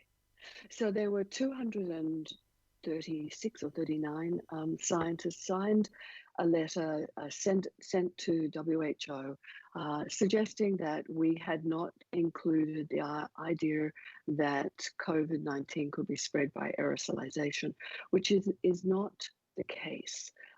It was pushed by a Queensland engineer who did a model that showed that it can be aerosolized.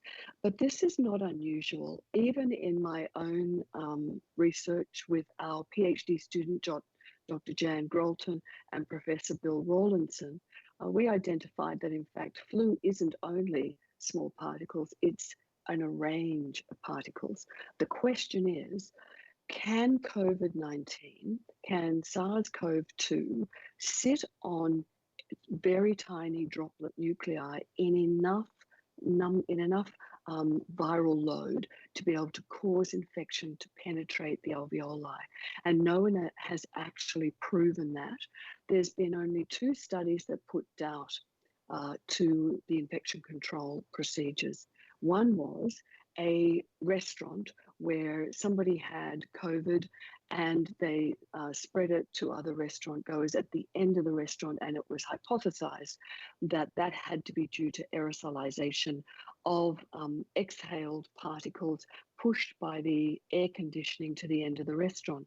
Well, that could be true, but it could also be true that the air conditioning also pushed droplets. Now, there's been a very nice modeling done to show that when somebody coughs, it can actually, that plume of both aerosolized and droplet-sized particles can move 6 meters in 5 seconds. So it doesn't necessarily take an air conditioner to do this. So the alternative explanation could be, yes, aerosolized particles moved, but so did the droplets. And then the other paper was testing air sampling and found that there was COVID in the air. Now, droplets drop to the air drop from the air rapidly. So the assumption is that the sampling meant that that was due to aerosolized particles. But both of those papers have never proven that while we found aerosolized particles in the air, did they have enough COVID to get into the lungs? There are very few cases that don't know how they got it. In hospital, you're wearing a medical mask, and if you're in a ward, that you are potentially doing an aerosol medical generating procedure, you'll wear both a mask and a P2 and a face shield or goggles. And so the risk of acquiring COVID in a ward where you're doing routine care is probably minimal. But if you are concerned, wear a face shield or wear goggles. But there's been very little done. Now, there have been 100 healthcare workers in Victoria found positive. Now, that is very concerning. And I don't know if those numbers, and James may know more than me, I don't know if those numbers include care staff or whether they're hospital staff. But certainly, the hospital staff are exposed to people coming into the emergency department and outpatients, visitors coming. And so the introduction of universal mask use across all hospitals in Victoria was timely. It was probably a bit slow. I think it occurred on the 6th while the lockdown was on the 1st. So we do say, getting back to aerosolized particles, that we do need good airflow. And that's why people can't meet in restaurants in big numbers. That airflow, 40 to 80 litres per second per patient, or in the old terms, it's somewhere between, I think it's 10 and 12 changes per hour, are not usually met outside of hospitals, built environments. So that's one reason why it's not easy to keep residents safe from COVID. So yes, we believe you can catch it with aerosolized particles, but it's very rare. Any other questions? Marie-Louise, we're running out of time, but I actually would ask James if he could just respond to that issue that you raised about the hospital staff and healthcare workers, just to help us cast a little bit more light over what may be going on there, the site of infection or source of infection. Yeah, so I don't have in front of me all of the details about, so I won't about where all of the infections are occurring. But one thing we do know, and it comes actually back to a lot of the psychology of all of this, is even within, so I'm going to take a slight step back and answer a related question, I think.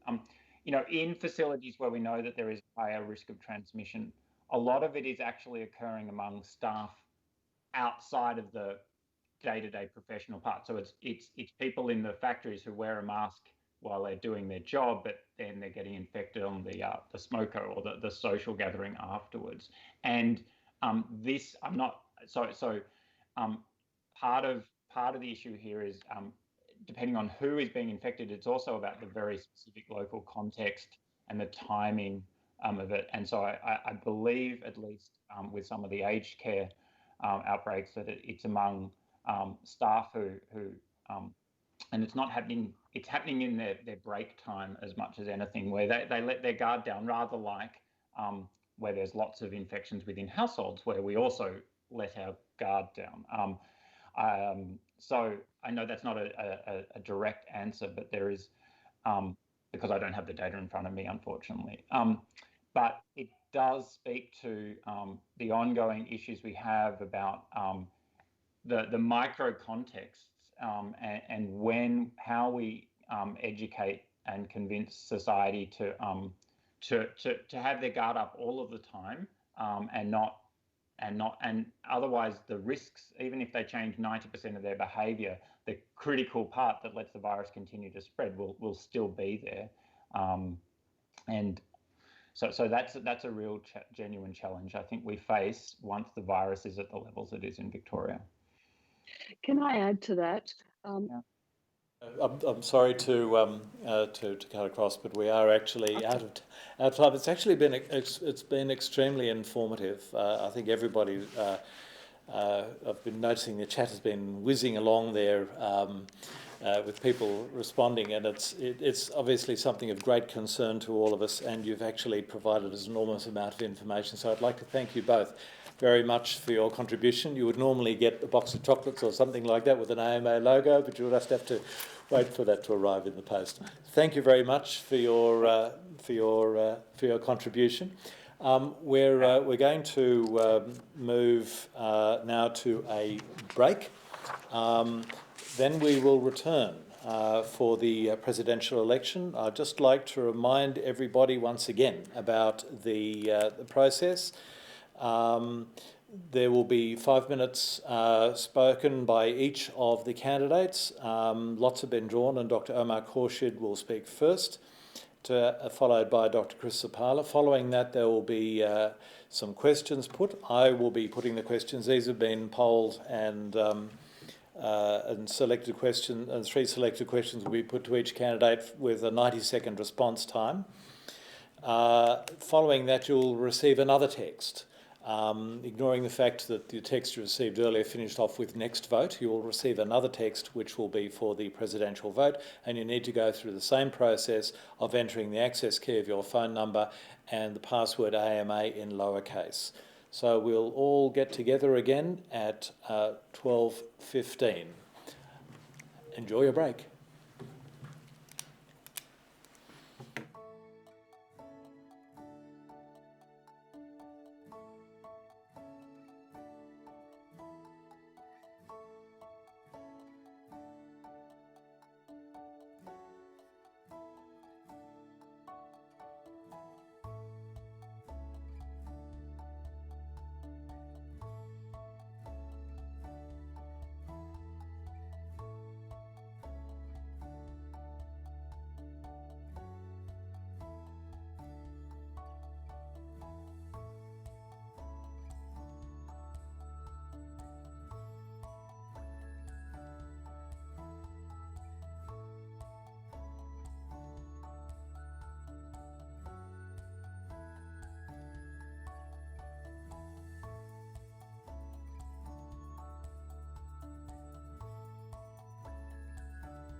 Welcome back. The motion debated earlier that the 2020 AMA National Conference recommends that the AMA establish a working party to review the structure and function of Federal Council, reporting within 6 months to the AMA Board, has been carried. I will disclose the vote here, although when it comes to the vote for President, you'll be simply told successful or unsuccessful candidate. However, this was an overwhelming vote in excess of 95% in favour of establishing the working party. Now, moving on to the election procedure. The process will be, as we've said before, that each of the candidates will speak for 5 minutes. You will receive a text in the next few minutes with the voting app. As we've said before, the key is your phone number, the password is AMA in lower text, in lowercase, and please remember to click submit at the end of the process. I now invite Dr. Omar Khorshid to commence his 5-minute presentation. Omar.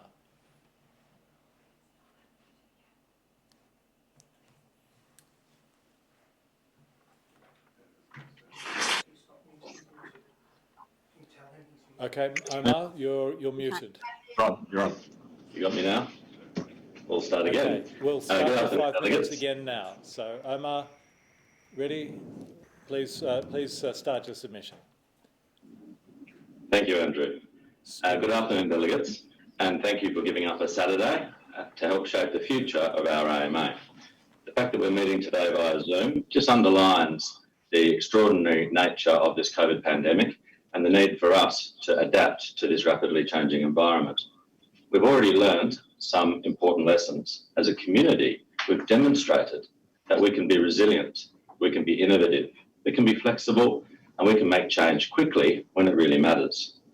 But we've also seen, as the unravelling situation in Victoria demonstrates so clearly, that as soon as cracks start to appear, the typical political blame game commences, and our health and aged care sectors, which are so stressed at the best of times, are now facing almost intolerable circumstances. Our thoughts and prayers are with our colleagues on the front line, including those providing emergency care, those who are sick with COVID, and in particular, those who are critically ill and whose only contribution to their illness was turning up to work and trying to provide care for other people. We must do better, particularly for healthcare workers. We need a strong AMA now more than ever before to get us through this crisis and to help prepare us for the long-term challenges that are now clearly inevitable. I want to lead an AMA that is seen by all doctors in all states, in all specialties, in all stages of their careers as an AMA that is in their corner, ready to fight for them when needed, but also working closely with government and all other players all the time to achieve outcomes. An AMA that cares about its members, about our profession, and most importantly, cares about the health of our community. To get there, we need leadership from a president on external advocacy, but also to lead the transformation of our organisation. We need to improve our culture, our ways of doing business, how we listen, how we communicate, how we collaborate as an AMA family. We need to ensure that we represent the diversity of our broad profession. We need to represent the diversity of our membership as a first stage in order to remain relevant to them and to drive doctors to want to join the AMA. The media is a critical tool that we use to achieve our advocacy outcomes. And as the media changes, we must also change. Our media profile is our currency in many ways, and it reinforces the respect that we hold in the community and our relevance to members as well as government and the key decision makers in our healthcare sector. Both Chris Moy and I have a proven record in this area, and we understand the critical role of media in getting our messages out to the community and to our membership. I'm standing in this election, and I seek your vote because I'm passionate about the AMA, and I believe I have the right combination of drive, experience and skills to lead our organisation at this difficult time and to implement the changes that we all so clearly see are needed. I want to see us more flexible, more nimble, more responsive, but most importantly, more proactive than we've been in the past. We need to set the agenda for our health industry and share our vision for a sustainable, high-quality health system. I'd like to see the AMA lead a conversation to develop that vision, a vision for sustainable, high-quality healthcare that is built around high-quality general practice at its core and addresses the fundamental issues of universal healthcare and equity, whilst also recognising the financial situation that we are in as a society and the need for patients to contribute to their healthcare financially in an affordable way. That's no small task, but unless we try, we can't succeed.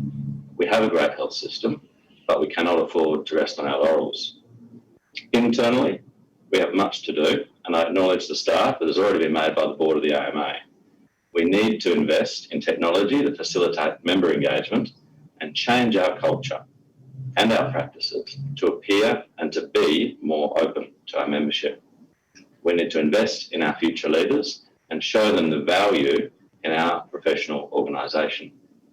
We must focus on the value proposition to members, but I firmly believe that the best way to improve our membership rates is to demonstrate our leadership as the peak body for our profession and for all of our profession.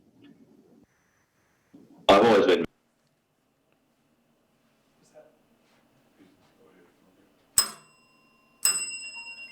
That's 5 minutes.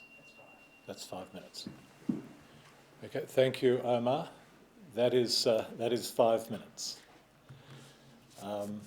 Thank you very much for your presentation. I will now invite Chris Zapala. We'll just get him queued up. Chris, I invite you now, Chris, to commence your 5-minute presentation. Colleagues, more than any other time in recent history, we have diminished capacity to choose our own destiny and work in an unadulterated doctor-patient relationship free from regulatory or funder influence that is born from a lack of appreciation of what doctors do. At election time, perhaps more with our currently beleaguered healthcare systems, we measure our capacity to meet the challenges of the day and look towards a brighter future. The job of the Australian Medical Association President is to remind us that our capacity has no limits, and as a single united profession, there is strength in our diversity and integrity in our purpose. We all share an abiding faith in the possibilities of this association. If a GP's expertise or scope of practice is devalued, then this affront matters to us all. If declining private health insurance rates reduce choice for patients, funding in the system and threatens livelihoods, then it matters to us all. If inattention during pre-vocational training years exposes doctors to exploitation, it matters to us all. The choice today is not about what I might be able to do for you only. It's about shared ideals, values and hopes, a combined sense of what matters in our daily practice. It's about what is required to strengthen our profession and provide unassailable resilience to the doctor-patient relationship that is impervious to usurpers and feckless administrators who do not appreciate what it is to be a doctor, to become part of people's lives and help make them feel better. While we strive to provide the best care we know how in our consult rooms, our operating theatres, in a residential aged care facility or a patient's home, there is a recognition that it could and should be a little bit easier. My vision is to consolidate our new positive working federation into defending a high-quality medical-led model of care in Australia that meets the patient request of accessibility, convenience and affordability. Linked to this is an evolution in philosophy for our association to truly become the Doctors Association, designed not just to advocate for them and argue for funding, but to actively help them in their daily practice. We can ease transition to fellowship or retirement. We can help doctors increase their digital maturity so their practice is more efficient.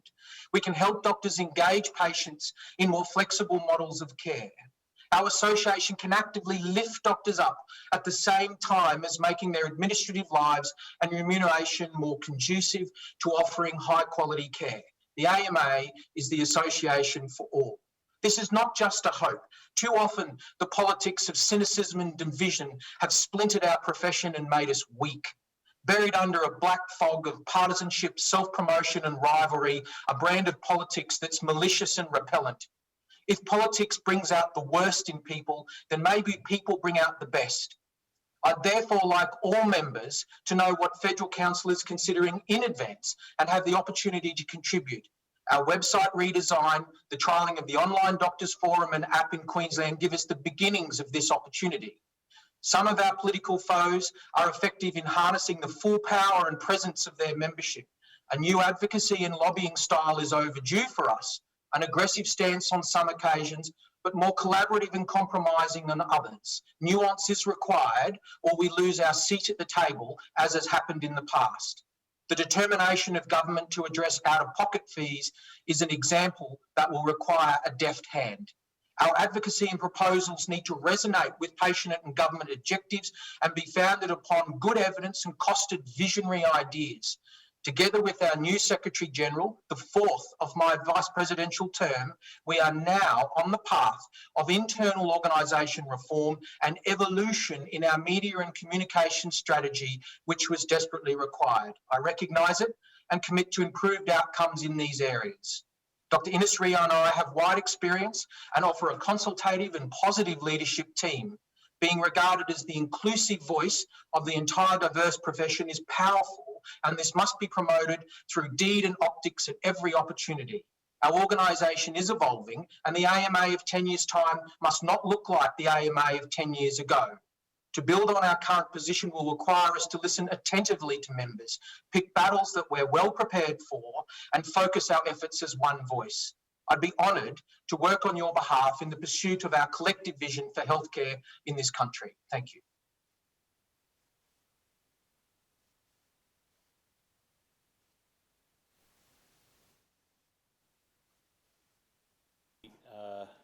A text in the fairly shortly, and just remember to register yourself on the system and be ready to vote and to submit at the end of it. I have 3 questions to ask of the candidates. They each have 90 seconds to respond.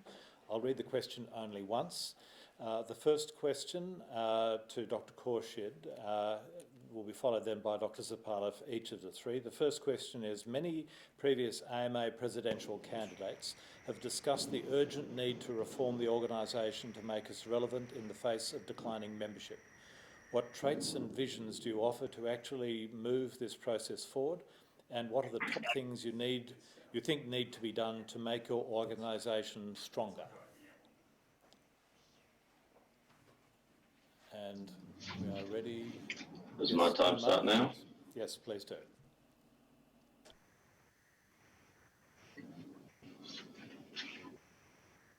Okay, Amar, yes, please go ahead. Yeah. Thank you. It's a lot to answer in 90 seconds. I'll say on traits, I have achieved change in other roles that I've had over time by a combination of achieving small wins, celebrating success, engaging people along the way, and having the tenacity and perseverance to see a change from the start right through to the end. The vision, I think I've already set out in my speech, but to summarise it, peak body. We need to act like a peak body with more engaged membership, being more flexible and nimble, being more proactive and more visible to our members. We do need to structure ourselves to achieve that engagement, investing in technologies, new ways to get our messages out to the membership and to the community, and listening to members. Thank you.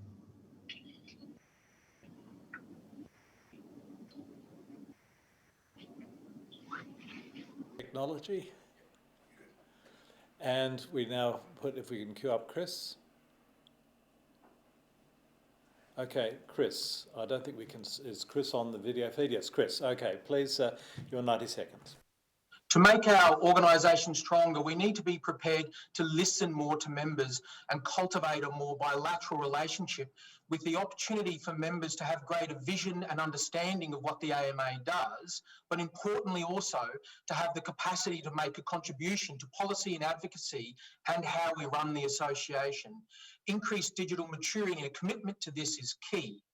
I believe firmly that the strength of our association lies in a strong cooperative federation and its people, staff and members.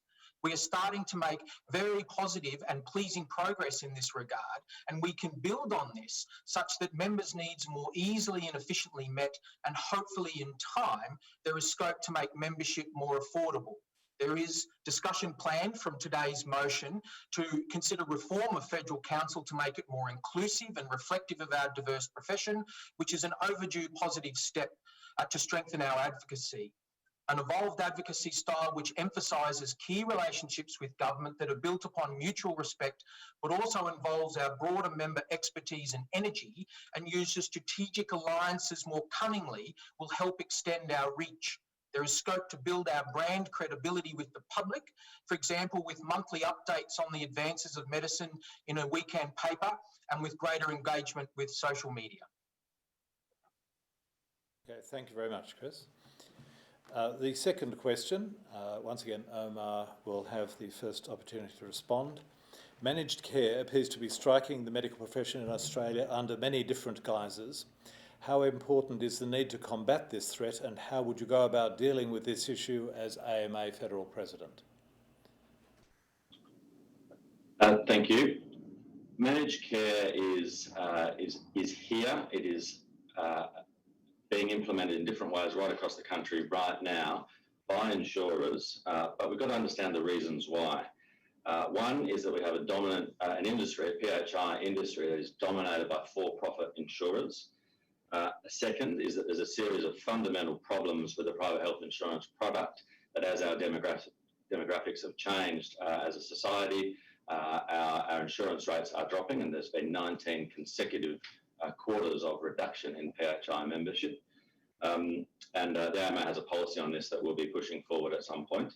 And the third area is that I think the insurers truly believe that there's a lot of their costs that doctors are responsible for, and bad decisions by doctors lead to increased cost. And we've got to be aware of those drivers. What we need to do, though, is not just say no to managed care, but actually look at what we can do to fundamentally change the system, starting very first with viability of private health insurance, but moving over a longer period of time into fundamental health system reform, so that we can get that balance right between our public and our private sectors, and ensuring that system, as I mentioned during my speech, achieves those outcomes that we all want. The third question, the second, I have to allow Chris too. I'm not going to, I can't pull Chris off there. Now we'll just get Chris up on the video feed. Chris. The need is very high given the diminished independence of doctors' decision-making, but unfortunately docs are sometimes forced into managed care arrangements that hand power over to the funder and or institution. We need to provide support to these doctors so they can find ways to manage their practice and their livelihoods without having to sacrifice their independence, and also educate all that American data is very clear that long-term savings are not realised with managed care, and patient choice is restricted. Patient groups can be our allies in this. It's important to recognise the drivers of managed care, out-of-pocket costs and vulnerable oversupplied workforce. We work with government in these leaner COVID times to ensure graduating numbers match true workforce need, and maldistribution is addressed by strategies that work without perverse deleterious impact of oversupply elsewhere. We cannot underestimate the government's resolve to address out-of-pockets, and together with the professional society and colleges, we must gently manage egregious billers back into the fold and ensure the government's out-of-pocket website includes health fund and MBS rebate information. A wider, multifaceted campaign to help the community understand how high-quality healthcare is funded and the parlous state of differential rebates is required, together with the need for minimum payout ratios from health funds to support. Thank you, Chris. The third question. What do you plan to do to foster the achievement of gender equity targets for Federal Council if you are elected AMA President? We'll get Omar on the line first. And if we're ready to go, Omar, your 90 seconds. Thank you for the question. We've been called out as an AMA for our gender equity issues, and I think it's fantastic that our whole AMA family has signed up to the gender equity target that we have been asked to sign up to. Now, the actual implementation of that for Federal Council isn't that easy because nobody here, nobody on the Federal Council gets to choose who is on the Federal Council. That is largely our membership. To some extent, it's our states. So what can we do right now? Well, we can actually implement that target right across all of our AMA family, on all of our state boards, state councils, committees, right through the family, because it's from that group that we tend to get our federal councillors. That is the factory that produces our federal councillors. If we can get engagement at the grassroots level, we'll see a more diverse group of people putting up their hands and getting elected onto our federal council. I do think we need to look at our culture and the way we do business, the way we have meetings, to make interaction with AMA easier and more attractive to a more diverse group of members. And lastly, we need to look, of course, at federal council reform. We've had fantastic support from the conference for that motion earlier today, and that is another way that we can really look at how federal council is brought together. We should not need this target in the future if we're successful. And we'll now move the feed across to Chris. Any second now? Here we are. Chris, your 90-second response. The publishing of an annual equity report is a necessary step to focus efforts of all the 9 AMAs in working towards our equity targets. For nominations from state and territory AMAs, it's important to provide information regarding our progress with gender and equity targets and information on current committee membership with suggestions for selection to achieve a balance. We need to ask members how we can improve inclusion and diversity, and I know this is planned, but it needs to be acted upon. I recognise it is important to lead by example. I'm very lucky to have a GP of such high calibre and experience running with me in Dr. Ines Rio, who complements not just my gender, but many other aspects. We intend to offer a new style of joint leadership that is more cooperative and at every step seeks to promote diversity and involve any member who wishes to make a contribution. We can actively encourage female doctors to become involved in the AMA, starting by genuinely understanding the barriers to participation that we have started to address with funded partner travel to Federal Council as an example. Additionally, however, length, timing, format of meetings can be adjusted to promote wider attendance. We need to ensure there are opportunities to easily enter and exit the AMA and then enter again at a time that suits.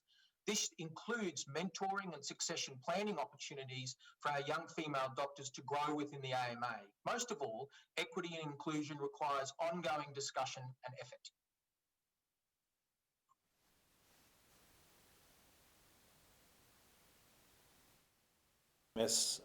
With the link for your vote. Voting will close in 3 minutes. There will then be a few further minutes required to tally the votes and consult with the candidates.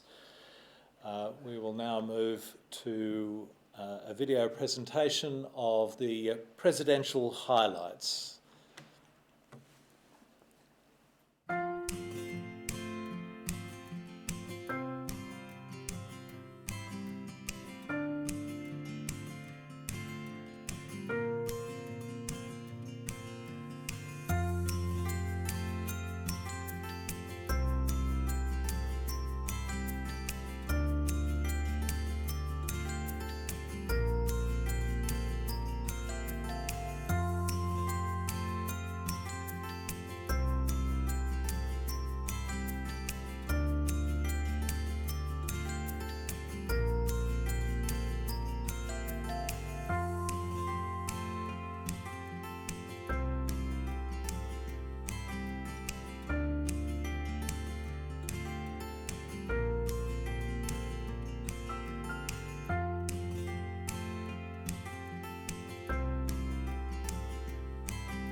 Thank you.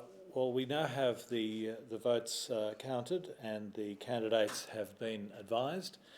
I'm pleased to announce that Dr. Omar Khorshid has been elected as the next president of the AMA. So we'll all have to virtually applaud to congratulate Omar in his election, and also to thank Chris very much for his contribution to the AMA.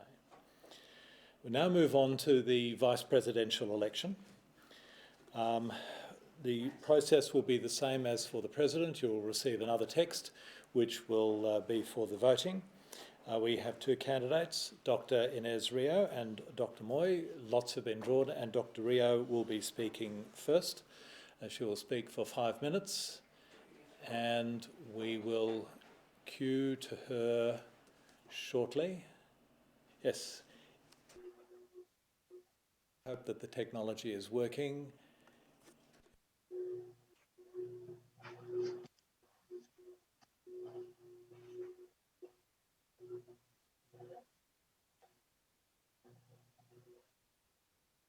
Andrew, would you like? Just hold 1 minute. Certainly. We'll just need to get ourselves coordinated again.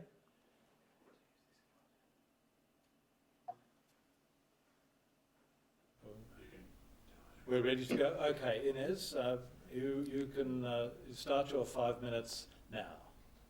Thank you, Andrew, and thank you, colleagues. I'm sorry, Chris. Thank you for all your work and commitment over the last 2 years as Vice President. It's always been terrific working with you, and I hope that the AMA continues to harness and build on your ideas and the value you bring. Congratulations, Omar. Although I'm not your running mate, and I'm certainly behind the 8 ball now, rest assured that if I'm elected, I'll work hard and collaboratively both with you and for you to reach the full potential of the AMA. It will be COVID that defines the success or the failure of the next presidential term. You've heard it here today, and as a Victorian doctor, I see it daily.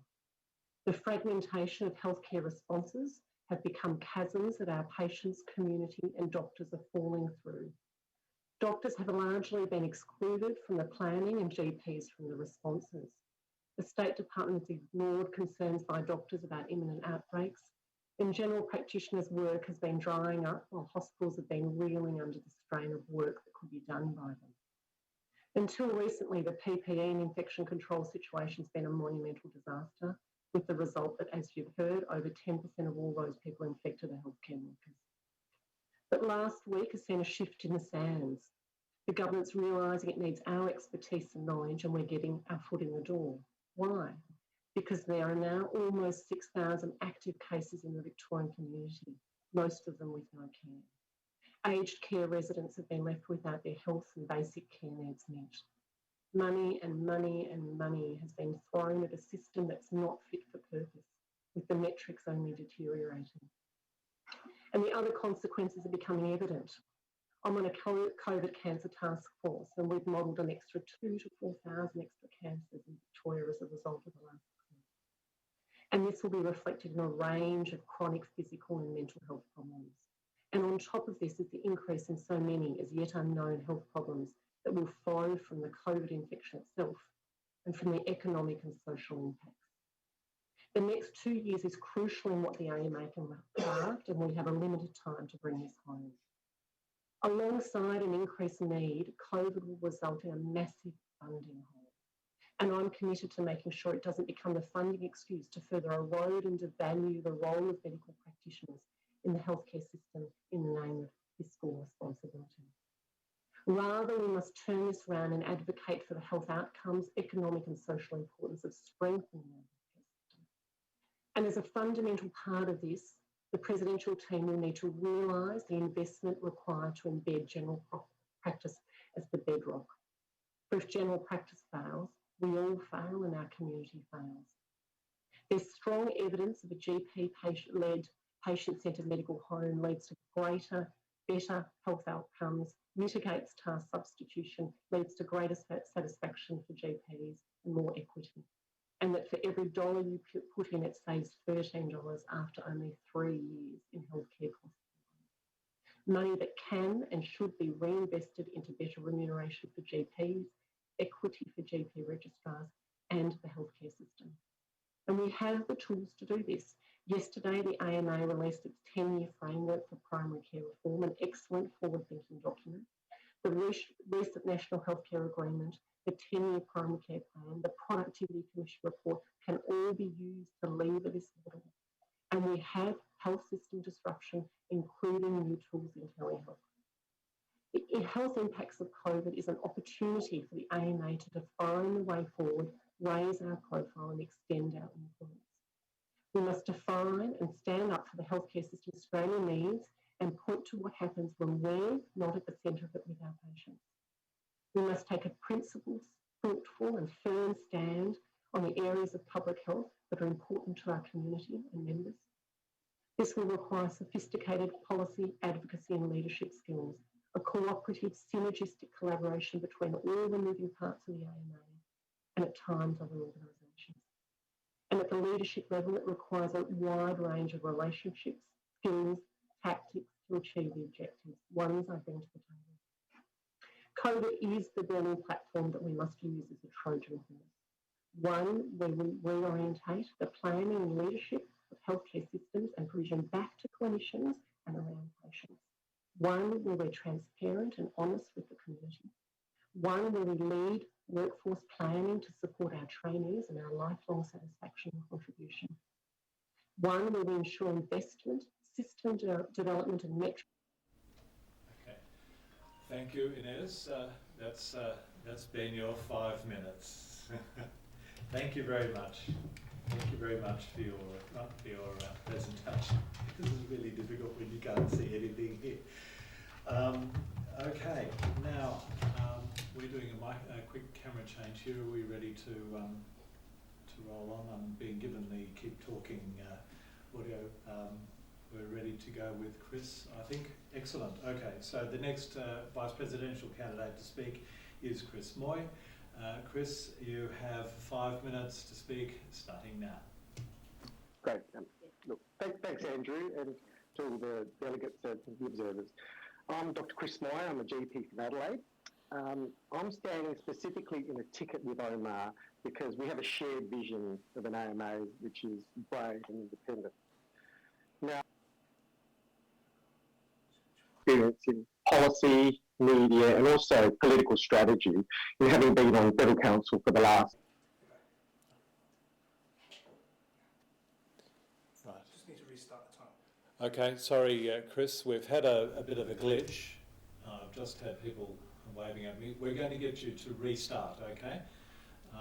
But we just need to, I can hear you, but we need to make sure that everyone can hear us. We're all ready to go? Yep.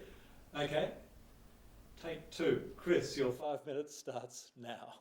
Anyway, thanks, Andrew. Look, thank you, Andrew, the delegates and the observers. My name is Dr. Chris Moy, and I'm a GP from Adelaide. I'm standing specifically in a ticket with Omar because I believe in his shared vision for an AMA which is brave and independent. Now, what's my background? Well, I'm a GP, and I've had significant experience in terms of media, policy and political strategy, having been on federal council for the last 6 years, the chair of the ethics committee for the last 4, and also being the president of AMA South Australia currently. I bring complementary experience to OMAR in terms of being a GP, obviously, but also being an expert probably in areas like digital health and also palliative care and aged care, which has been my passion and is obviously a major thing to be highlighting at the moment. Right. Well, the thing I've got to say is I understand this role. I know that we've got to hit the ground running at the moment because of COVID. And my role will be, number one, to provide expert advice to OMAR with my complementary skills, to support and to encourage him, and to keep his feet on the ground because we have a good relationship over the last 6 years of having worked together, probably even better over the last few months in working in the campaign. And I will share with you that I spoke to him recently and I told him that, you know, to be frank, positions like this of power actually can sometimes get to your head. And really my job will be to deliver it back intact to his family at the end of the 2 years. Now, if I get the elephant in the room for many of you is that I am not the candidate that's going to bring the gender diversity that, frankly, we all seek in leadership positions in AMA. What I will say is, however, that I came late to politics in AMA, and I have seen that the AMA is not always the most welcoming. It is actually sometimes intimidating, and to some degree, it is a club, and it's viewed that way, perceived that way.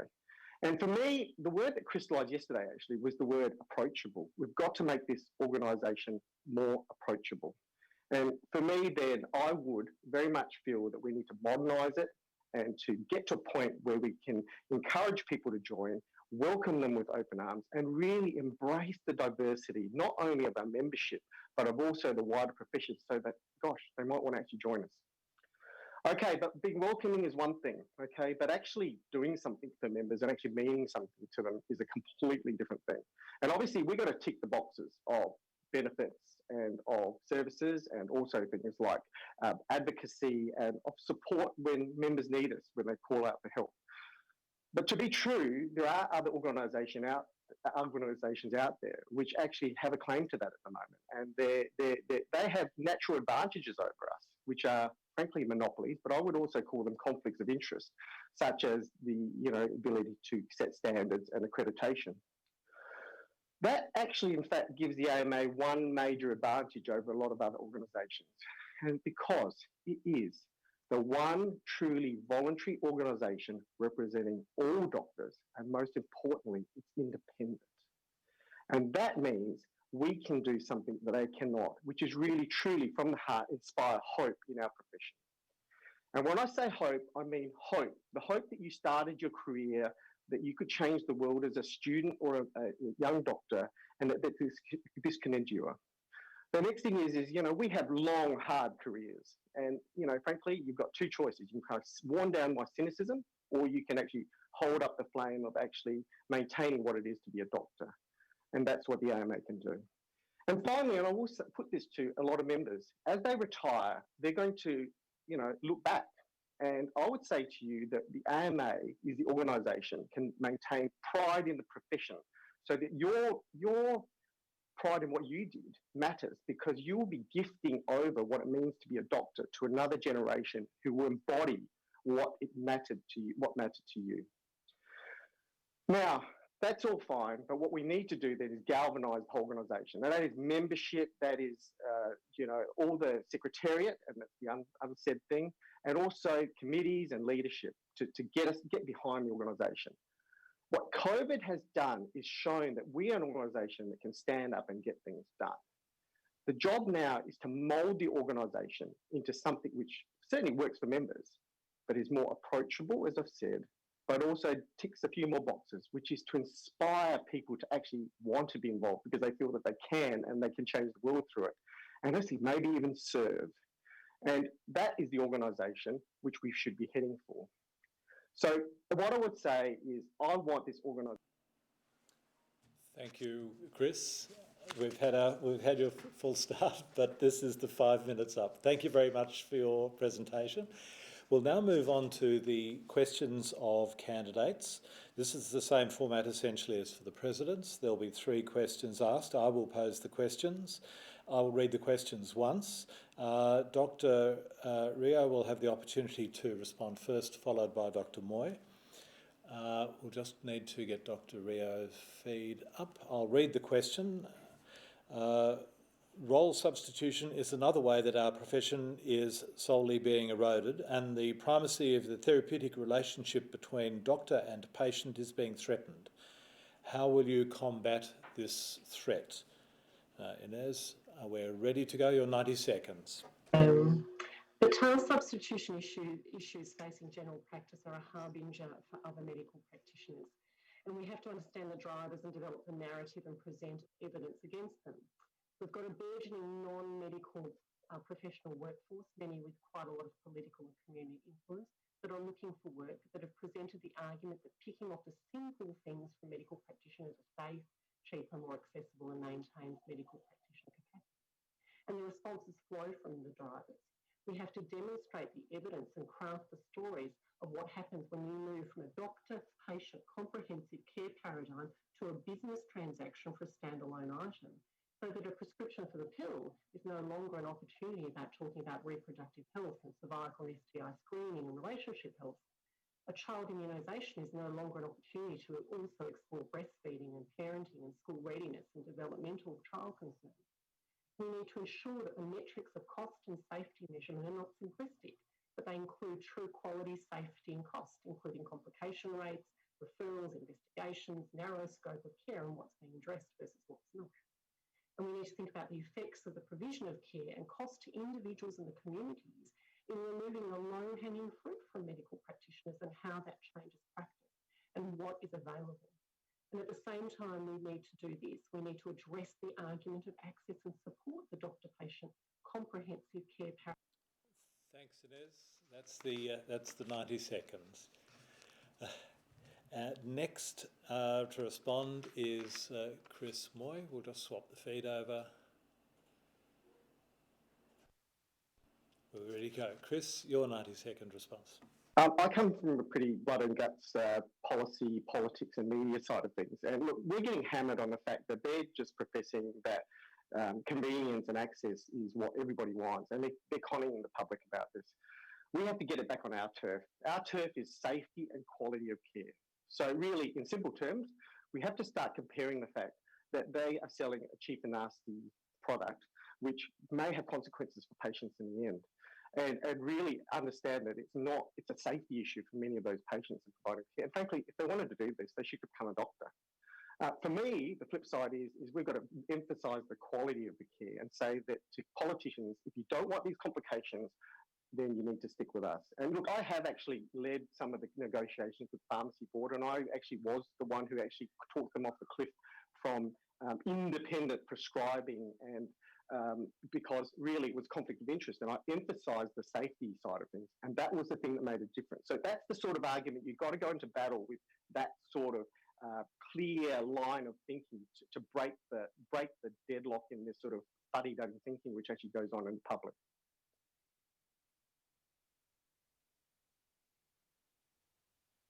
The MBS review has delivered little for general practice. How can the AMA improve general practice viability? We'll swap the feed to Dr. Rio. Inez, you have 90 seconds to speak from now. Not only has it delivered little, but as seen by restricting access to the ECG MBS items last week, it's gone backward in some areas. And this is an issue of both income and costs when you're talking about viability in general practice. I doubt the MBS will be the major source of an increase in income moving forward. We might get some wiggle room around services the government want to ramp up and drive service provision into the community that are clearly much more expensive in hospitals. Long-acting reversible contraception, medical termination of pregnancy, iron infusions, maybe a bit of after-hours care and maybe some aged care. But with time, I think we'll see a larger mixture of payments that can be dialed up and down by the government. In the short term, the increases will come from areas that flow from the patient-centred medical home. Quality payments to drive population outcomes, block payments to drive practice development, increases in workforce incentive programs so we can employ more and different staff, and an increased ability to delegate staff to less expensive staff, such as medical assistants. Over time, we'll get pooled funding from hospitals to drive system planning and collaboration. It's in the National Health Reform Agreement just released recently, and that might extend to shared savings agreements with LHMs and governments. With regards to costs, the costs of compliance is ever increasing and dissociated from what's required for quality provision. We need to intervene with the colleges to make accreditation real again and not just a financial burden. And I'm interested in how the AMA might further assist with IT, payroll, HR functions. We've had the 90-second response. Thank you. Now, swapping the feed to Chris. Chris, your 90 seconds. Here we go. Right? Can you hear me? Yes, we can. Oh, yeah. So, look, I always look at it from a leverage point of view, political and media leverage point of view. And really, what I have to do as a GP, I have to convey that heart and soul dependence and trust that patients have for me, because they know that I'm going to follow them from the beginning to the end and be there when the chips are down. Somehow we have to actually then get out to the media, build on that trust from patients, but then the community, the media, and get into that room where the politicians start understanding how important we are to the health of patients. From there, we can start talking about all these models. There's a zillion models out there. And most importantly, I think that we have a wonderful primary health 10-year framework that's out there, which has elements, and there are elements we might argue about, but ultimately what it's about is actually creating new models of care, which is not just about put it through type medicine. It's about providing care which is of quality and safe. That's number one, which politicians will hear on the surface. But the main thing that they want to hear is going to save them some money, like preventable hospital admissions. And so if we can link those two things, we can make winners of all of us and actually win the argument. And that's the way to go forward. Thank you, Chris. Now the third question. What can the AMA do to improve Aboriginal and Torres Strait Islander health? Inez, your 90 seconds. Thank you. We need to be a thorn in the side of government, always highlighting the health disparity and demanding improvements. And we saw that in the AMA media release this week by Tony on the new Closing the Gap agreement as a result of the continued shocking statistics. It's the responsibility of the health disparity lies with all Australians, but the solutions lie with the ATSI community. And it's our job as the AMA to ensure that they get the investment and support to enable the learnings and their development and translation. I also think it's important to remember that there's areas that ATSI people actually fare much better in: immunisation, higher physical activity in children, high levels of alcohol abstinence, so that investing in the right way does make a difference. There's often a tension in the public health sphere between dealing with the health problems and the social determinants, and I think they need to be tackled obviously on many levels simultaneously.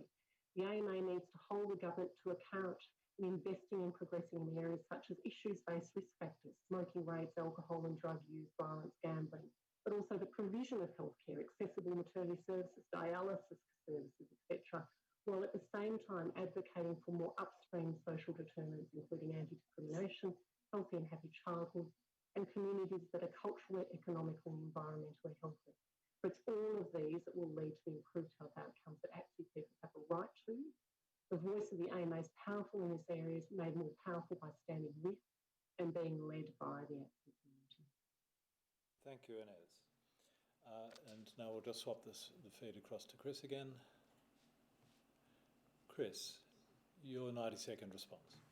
Yeah, look, the main thing for us again is it's about bleeding our way to this. Now, certainly we've heard the good news about the closing the gap, I think relatively, but particularly there's going to be a greater involvement. I think the ownership of Indigenous healthcare by the Indigenous population. I think that's where we need to get to. And certainly I can talk about things like social determinants of health, which are just so critical in that community, but also great models are out there like Purple House and ACHOs, which really not only work, they wrap around in terms of communities, but they also really are owned by them and communities, which I think is really important. Frankly, the main thing we need to do is bring political power to bear. We are an organisation which can highlight this, get out there. We need to visit these communities and actually be there and show the rest of Australia, frankly, the disgraceful situation with regards to the care of these populations over a long period of time. And by doing this, we can bring the community along and are far more likely then to be able to get action.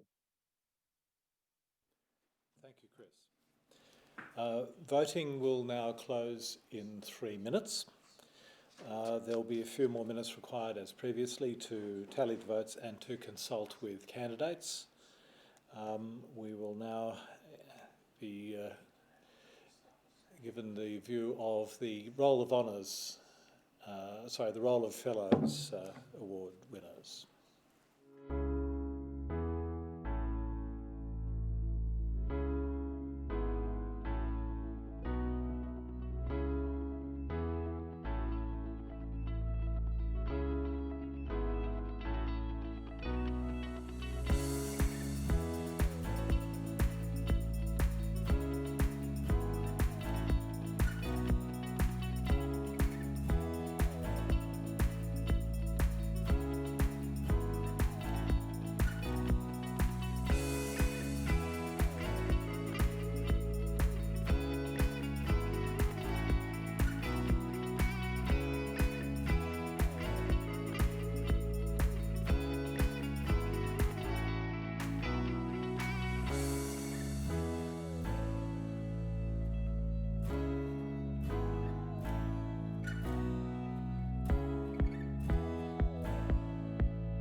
Thank you, and welcome back.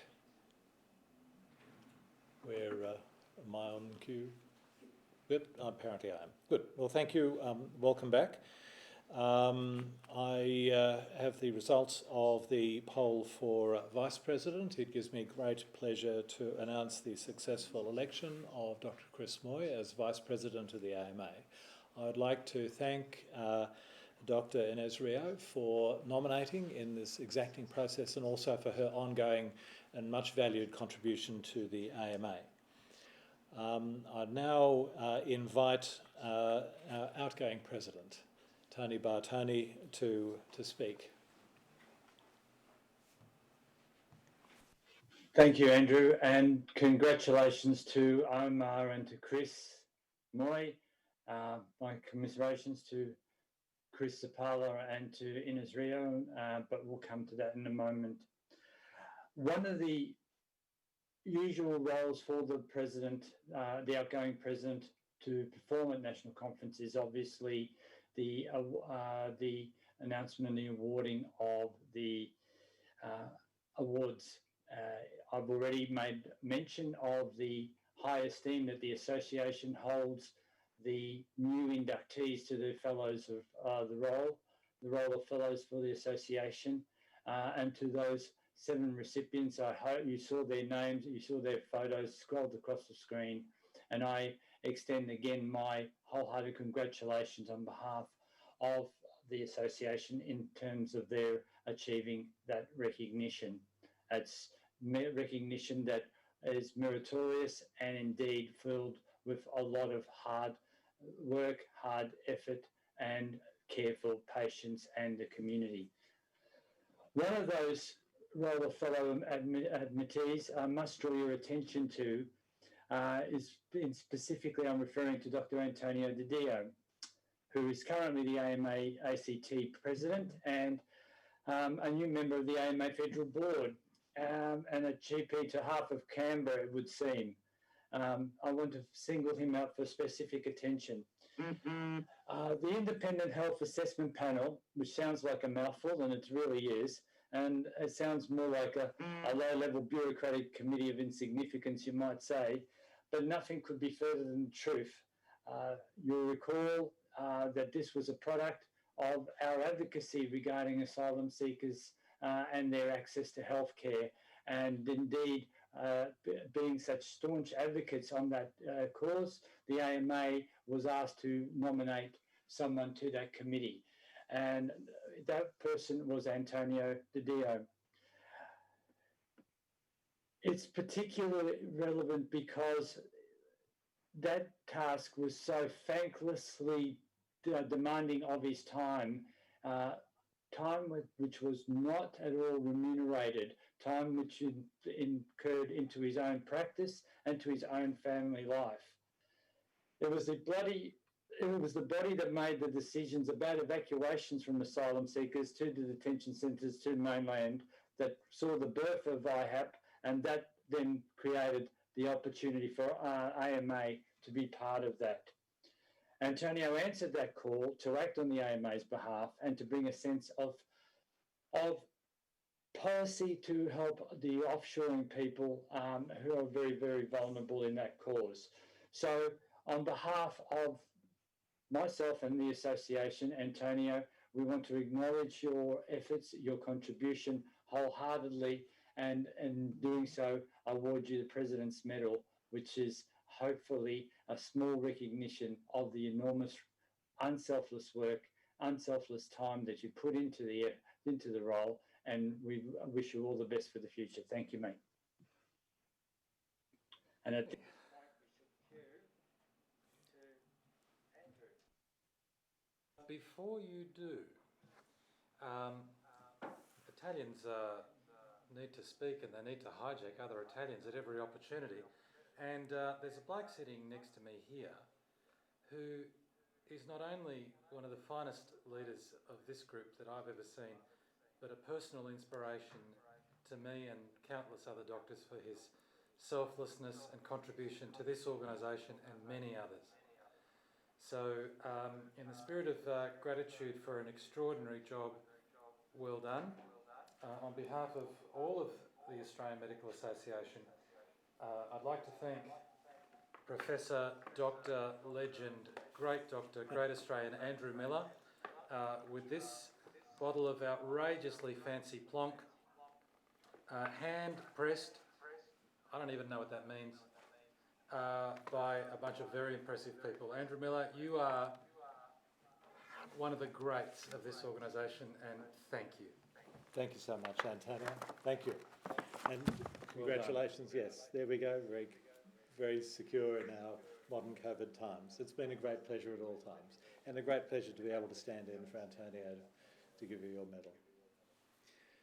And now we have another duty to perform. It is traditional for the President to receive a medal as they step down from their role.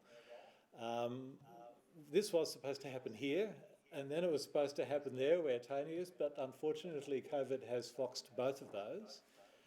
And so what we're going to do instead is move to Dr. Mukesh Hekawal, another former AMA president, for him to make the presentation virtually to Tony of the President's Medal.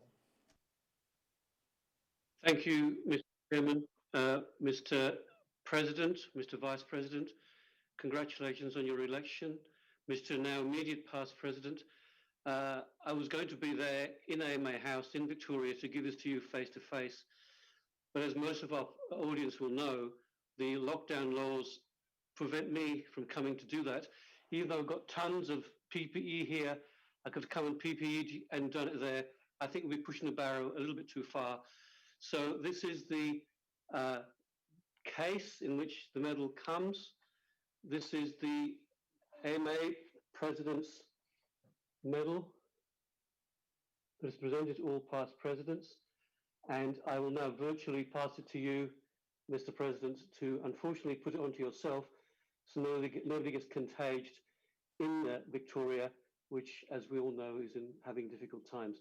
Congratulations, your fabulous term on behalf of all of us, and thank you for doing all that you've done. Please don't lose touch. There is life after the AMA presidency, I can assure you, and we will sorely need you amongst our ranks as an immediate past president and a great member of the AMA. Thank you very much.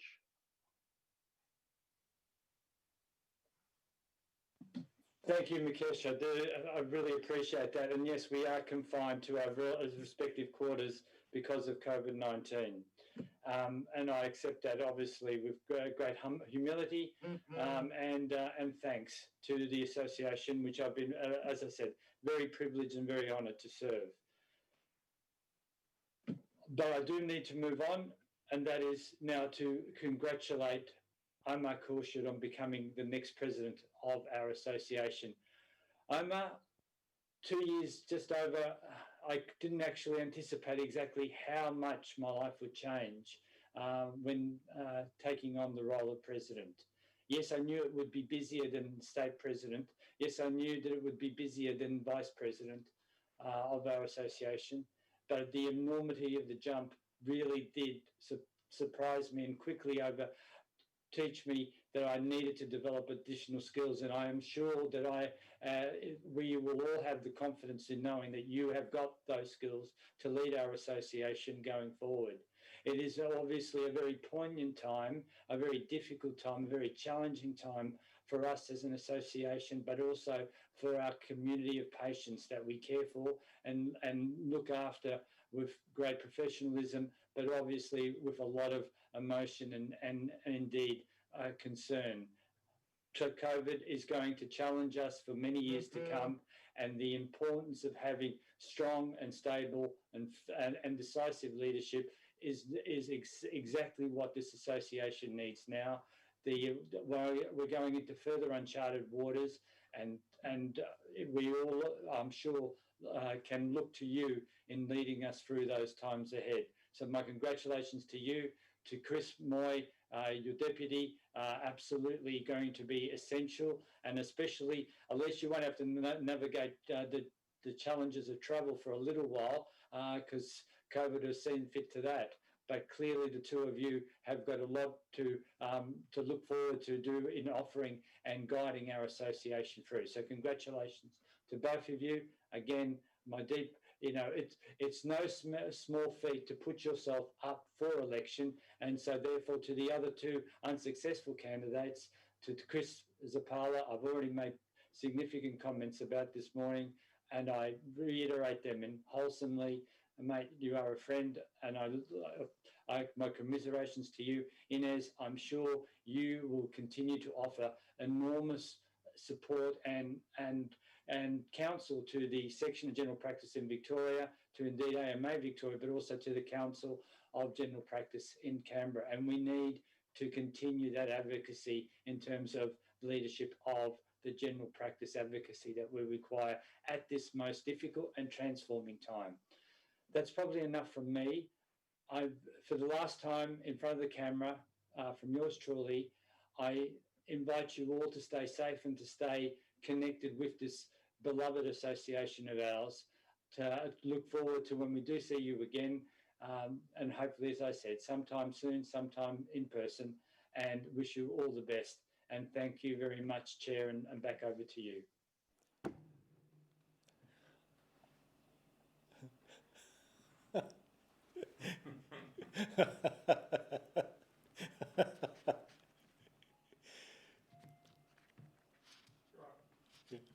Excellent. Thank you very much, Tony. The long arm of the AMA. I now invite our successful presidential candidate, Dr. Omar Khorshid, to address the conference.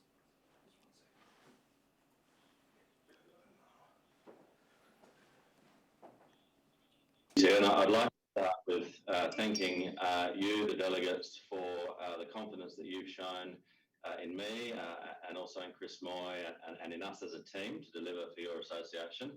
I'd also like to thank you for engaging with us during this election campaign. I think I've managed to speak with almost every one of the 160 delegates along the way, and I've learnt a lot, not just about our association, but about our profession along the way.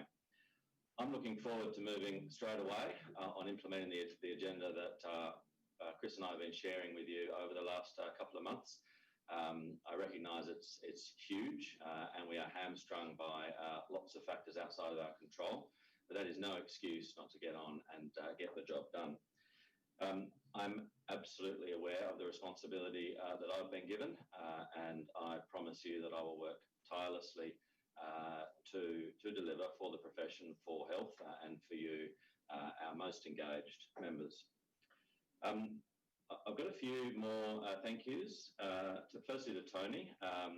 I would have to say, having been in and around Federal AMA for a very long time now, I don't think I've seen a more passionate advocate for our profession than Tony. He has been 100% or maybe 200% committed to getting things done for us, and in particular, as he said to us prior to his election, focusing unapologetically on general practice and aged care. He's delivered on those promises in a very clear way, and he's done that by working just incredibly hard.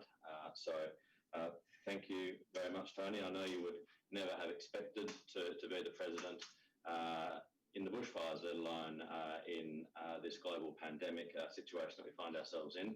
But I'm very proud of the work that you've done and of the resilience of our association that we've been able to get where we are now, and I'm looking forward to a rosy future. One last thing I'd like to say about Tony is that I haven't seen the AMA family as united as it is at the moment, and I certainly hope that we can continue that really positive feeling that's around our AMA family at the moment, between our states and our federal bodies, to make sure we work together to do more for our members. To Chris and Ines, this is a pretty brutal process. I'm sure you are as exhausted as I am, and I'd like to thank you for standing, for your commitment to the profession, for the hard work that you've each done in your various roles so far, and I certainly hope that we don't lose you from our AMA family, because we need committed, engaged doctors in our AMA to keep us effective as time goes on. Probably the most important thank you is to my wife Angie, a member and an anaesthetist. I did promise her I would never run for this role. There's laughing here in Western Australia. And it wasn't that long ago, actually, I made that promise. But she has stood by me through many challenging times over many years of advocacy for our profession, and she's taken yet another hit for the profession. She does believe in the work the AMA does, yeah, we'll do our best to deliver on the sacrifice that she and our son Alex have made on behalf of the profession. To Chris Moy, Chris has been an incredible support for me. He's taught me a lot in the last month or two. As he said to you, he will drive me like a hard taskmaster. And I think he's already sharpening up his implements as we speak. But we'll work really well together as a team, and we will do our best for our AMA. And I'd also like to thank the AMA South Australia and AMA Western Australia staff who provided great support right throughout the election process, including here today. We couldn't have done it without that. It is a mammoth task engaging with a national profession, and especially when we can't travel. And it's been made really easy by the dedication of a big team. So thank you all very much. It's been quite a journey, and for Chris and I in particular, it's only just starting, but I'm really looking forward to the challenges ahead. Cheers. Thank you very much, Omar. So that concludes this most unusual national conference. People are often given to using the analogy of a swan sitting there floating serenely on the water with no one seeing the desperate paddling happening underneath. This conference may have looked a little bit like a swan having a bit of a bad feather day, but the paddling underneath has been very, very dramatic, let me tell you, in this room and around this office. I'd like to thank you all for your participation. I'd like to thank you all for your patience. My last task as National Conference Chair and outgoing Federal Council Chair is to declare that the nominations for Chair of Federal Council are now open. Nominations will close at 5 p.m. on Friday, August 14th, and an election will be held the following morning at the first meeting of the incoming Federal Council. I wish you all a safe and happy weekend and return you all to your families. Thank you.